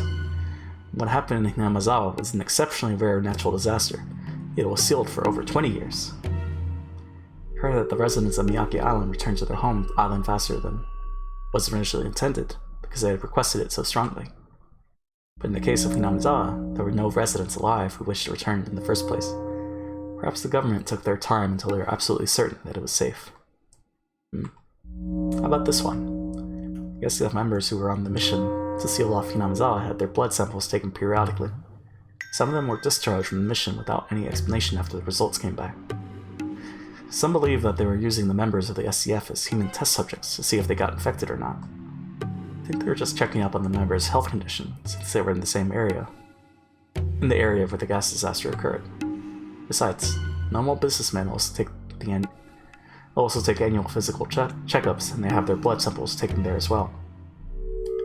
Yeah, I understand your point too, but I have another interesting theory. There are some people who believe that there was no gas emitted during the so-called Great Hinamizawa disaster. No volcanic gas? What does that mean? Basically, what they're saying is that there was no volcanic gas, and it was just sort of government cover-up. It's like in the Spielberg movie, you know, the one where humans make contact with UFOs. E.T.?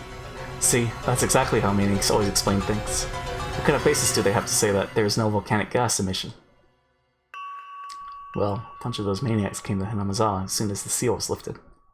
According to them, the hydrogen sulfide in the volcanic gas should have caused some corrosion to metallic objects and major damage to the wildlife. However, they found no such signs of disruption, which led them to claim that there's no volcanic gas to begin with. But this village was abandoned for 20 years. I doubt they could find anything anyway. Well, that's the thing with the internet. Can't believe everything you read on it. Yakusaki-senpai, please don't tell me you're buying these stories. At first, I didn't. But lately, I'm beginning to think that there might be some truth to them. You believe in UFOs? Oh, come on. Well, what if the scrapbook is the real file number 34? Huh? This scrapbook is the one that Reina Ryugu possessed when she took the school hostage on June 25th, 1983. It was assumed to be lost during the confusion of the disaster, but Oishi-san's old friend was able to locate it in an evidence storage at the prefectural police headquarters. Back then, Oishi thought Reina Ryugu was delusional, but after reading this again after the Great Hinamizawa disaster, some of the content seemed to hold vital clues. It's not the alien part that he was interested in, but your theory that an endemic disease of parasitic microbes in Hinamizawa was responsible for the curse of Oishio-sama. Of course, there's no proof that such microbes existed, so it still remains at a theoretical level. Oishi-san says that the three families might have been researching how to bring back the original deadlier microbe in order to revive the religious devotion the villagers used to have. The Great Hinamizawa disaster could be an experiment that went wrong. This theory is also based on theories and myths he found on the internet. The village clinic's chief doctor died mysteriously right before the Great Hinamizawa disaster. A girl, Rika Furude, was brutally murdered on the night Reina Ryugu took the school hostage. There could have been an underground research lab beneath the village clinic. Dr. Ide could have been forced to do microbiological research, but he couldn't live with his own sins and committed suicide. Rika Furude could have been brutally murdered and sacrificed for some sort of ritual ceremony in the name of Oishio-sama's revival.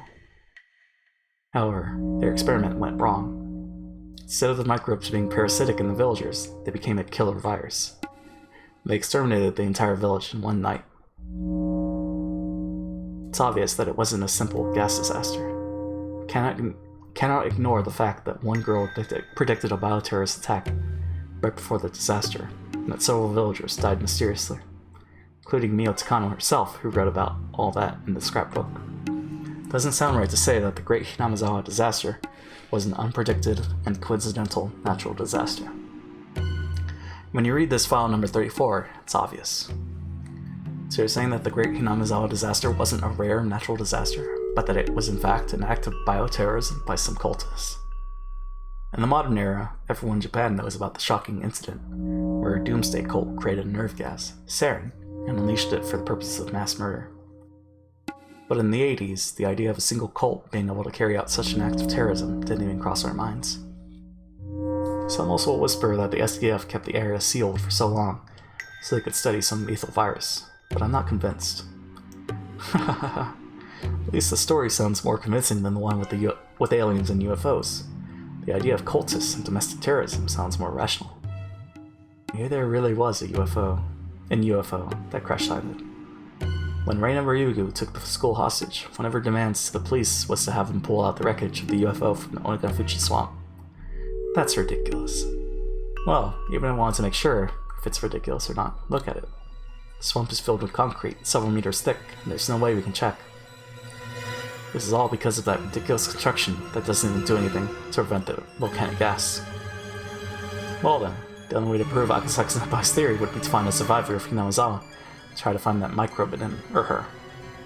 Sadly, that's almost impossible. After the Great Hinamizawa disaster, some survivors are subject to a witch hunt. So even if there are any survivors, they won't tell you that they're from this area. Right after the disaster, some people who were from Hinamizawa started displaying erratic behavior. When they started dying mysteriously and committing suicide in strange ways, people got scared of them and chased them out of their neighborhoods. The government was practically useless in protecting their privacy at the time, so the former residents of Hinamizawa lied about where they were from and have kept it that way since. In that case, it's a dead end. But it's my duty as a cop to keep trying. There's enough circumstantial evidence to say that the Great Hinamizawa disaster wasn't a natural one. If I could grab a hold of one piece of concrete proof, I think I could start reeling in the truth behind all of this. Yeah, but it's been over 20 years. The truth might be lying somewhere very deep in the darkness. That's true. Might not find any answers. It's already the 21st century. What happened in Hinamizawa in June 1983? The only factual evidence that I had was that Miyotano mysteriously died and left her scrapbook predicting a bioterrorist attack. The young girl took a school hostage to make people listen to this prediction, but no one took it seriously. The chief doctor of the village clinic committed suicide. People believe that a little girl, Rika Furude, was a reincarnation of Urushiwa-sama, and she was brutally murdered. What was the truth behind this scrapbook? Was it written to reveal a huge conspiracy? Or was it just a bunch of delusions written by an occult maniac? If the contents of the scrapbook were true, the disaster could have been avoided if we had heeded the warnings of one girl. If they weren't true, then who created the disaster to follow the scenario of the scrapbook? After the sarin nerve gas incident, the words mind control came into the spotlight. In contrast to brainwashing, which can easily force a person to commit certain acts in the short term, mind control takes a long time to gradually make a person believe that what he or she must do is the right thing to do, and to act upon it as if it were his or her own idea. It's a form of character alteration, which is far more serious than brainwashing. The cult behind the sarin gas incident induced fear and anxiety into its members through its revelations of doomsday. At the same time, they ordered them to do certain things as means of salvation, and had them do so voluntarily. The formula was quite similar to how Reina Ryugu became a puppet of file number 34. So, does that mean that Reina Ryugu was mind-controlled by someone? Does that mean that the cult that mind-controlled her tried to cause the end of the world in order to increase the credibility of their teachings, just like the other cult did? Would that make file number 34 some sort of religious textbook for them? When I lose my grip on what's true and what's not, it sometimes makes me feel that someone might be laughing in amusement at this disaster. The scrapbook was like a script.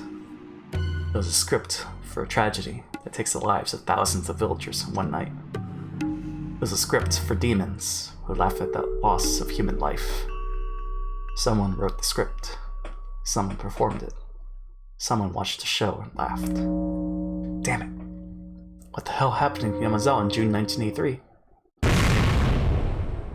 There it is.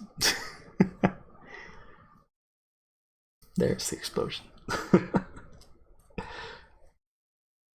Oh, man. Well, I mean, I guess we'll see. It is a virus that's making people crazy. But For what purpose? Hello, my name is JPChivalry. I hope you enjoyed playing Higurashi When They Cry, HAL Chapter 6 Tsumihoroboshi. There are several themes I want to write in this chapter, but I'd like to talk about one of them here.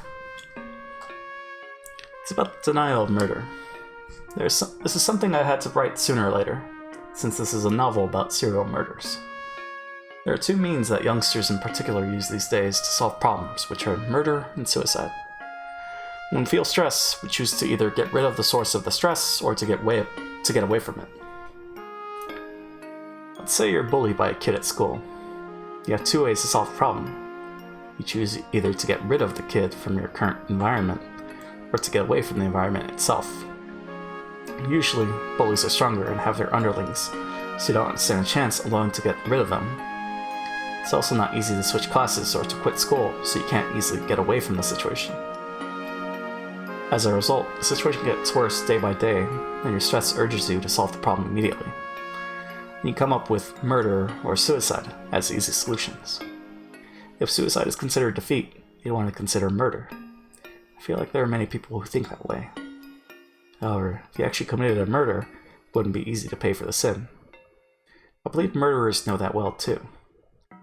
But you really hate that bully.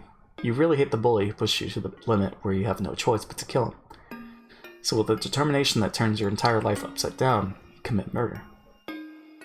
They have such strong determination. There have to be more ways to take than opting for murder, which should be the last resort. You can talk to your friends. If that doesn't work, you can talk to your family. If that doesn't work, you can talk to your teacher. If that doesn't work, then what? There have to be more ways. If you have the determination to give up on your life by committing murder, there have to be more ways. The modern era is better than any era before it. There are many hotlines that you can call to talk to someone. Even if you don't have any friends or family, there are many places you can go for help. The people who will answer the phone aren't amateurs. They're volunteers, but they're also veterans who have worked as social workers or juvenile counselors for a long time. I can assure you that they have more social experience and passion than your parents do. People who work to help people for free can't be bad people. If you feel like you have no choice but to kill the bully or commit suicide, please try to call those hotlines. People who think it's useless to talk to others usually haven't really talked to anyone. Have the courage to call. There will be somebody you can completely rely on at the other end of the line. Don't keep it to yourself, talk to somebody. JPChivalry wrote such a long story just to tell you this. Must be a very poor writer. So, JPChivalry wants to talk to you all, rather than worrying all by himself. How can I write even more entertaining stories? Better laugh. 7th expansion. JPChivalry.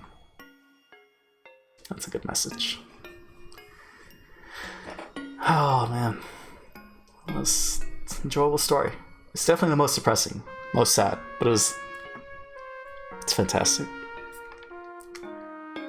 I like the debate with the music there, when he was searching for the chord for the time bomb. Because I had that one song and then it switched to a pretty hype track. That's good. But yeah, I can't wait to see that animated. 2 more chapters. We're almost done.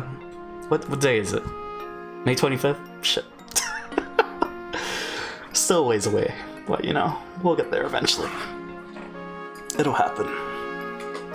And then we'll move on to the next series. Yeah, I don't know. I guess we'll figure it out. Anyways, that's a stream. I don't think we're rating anybody. Nah, we're not. But yeah, that's it for chapter 6. On that, thanks for tuning in. Hope you have a good one. Thanks for hanging out. I don't think there's any shoutouts, right? Nope. So yeah, have a good one. I'll see y'all later. Bye.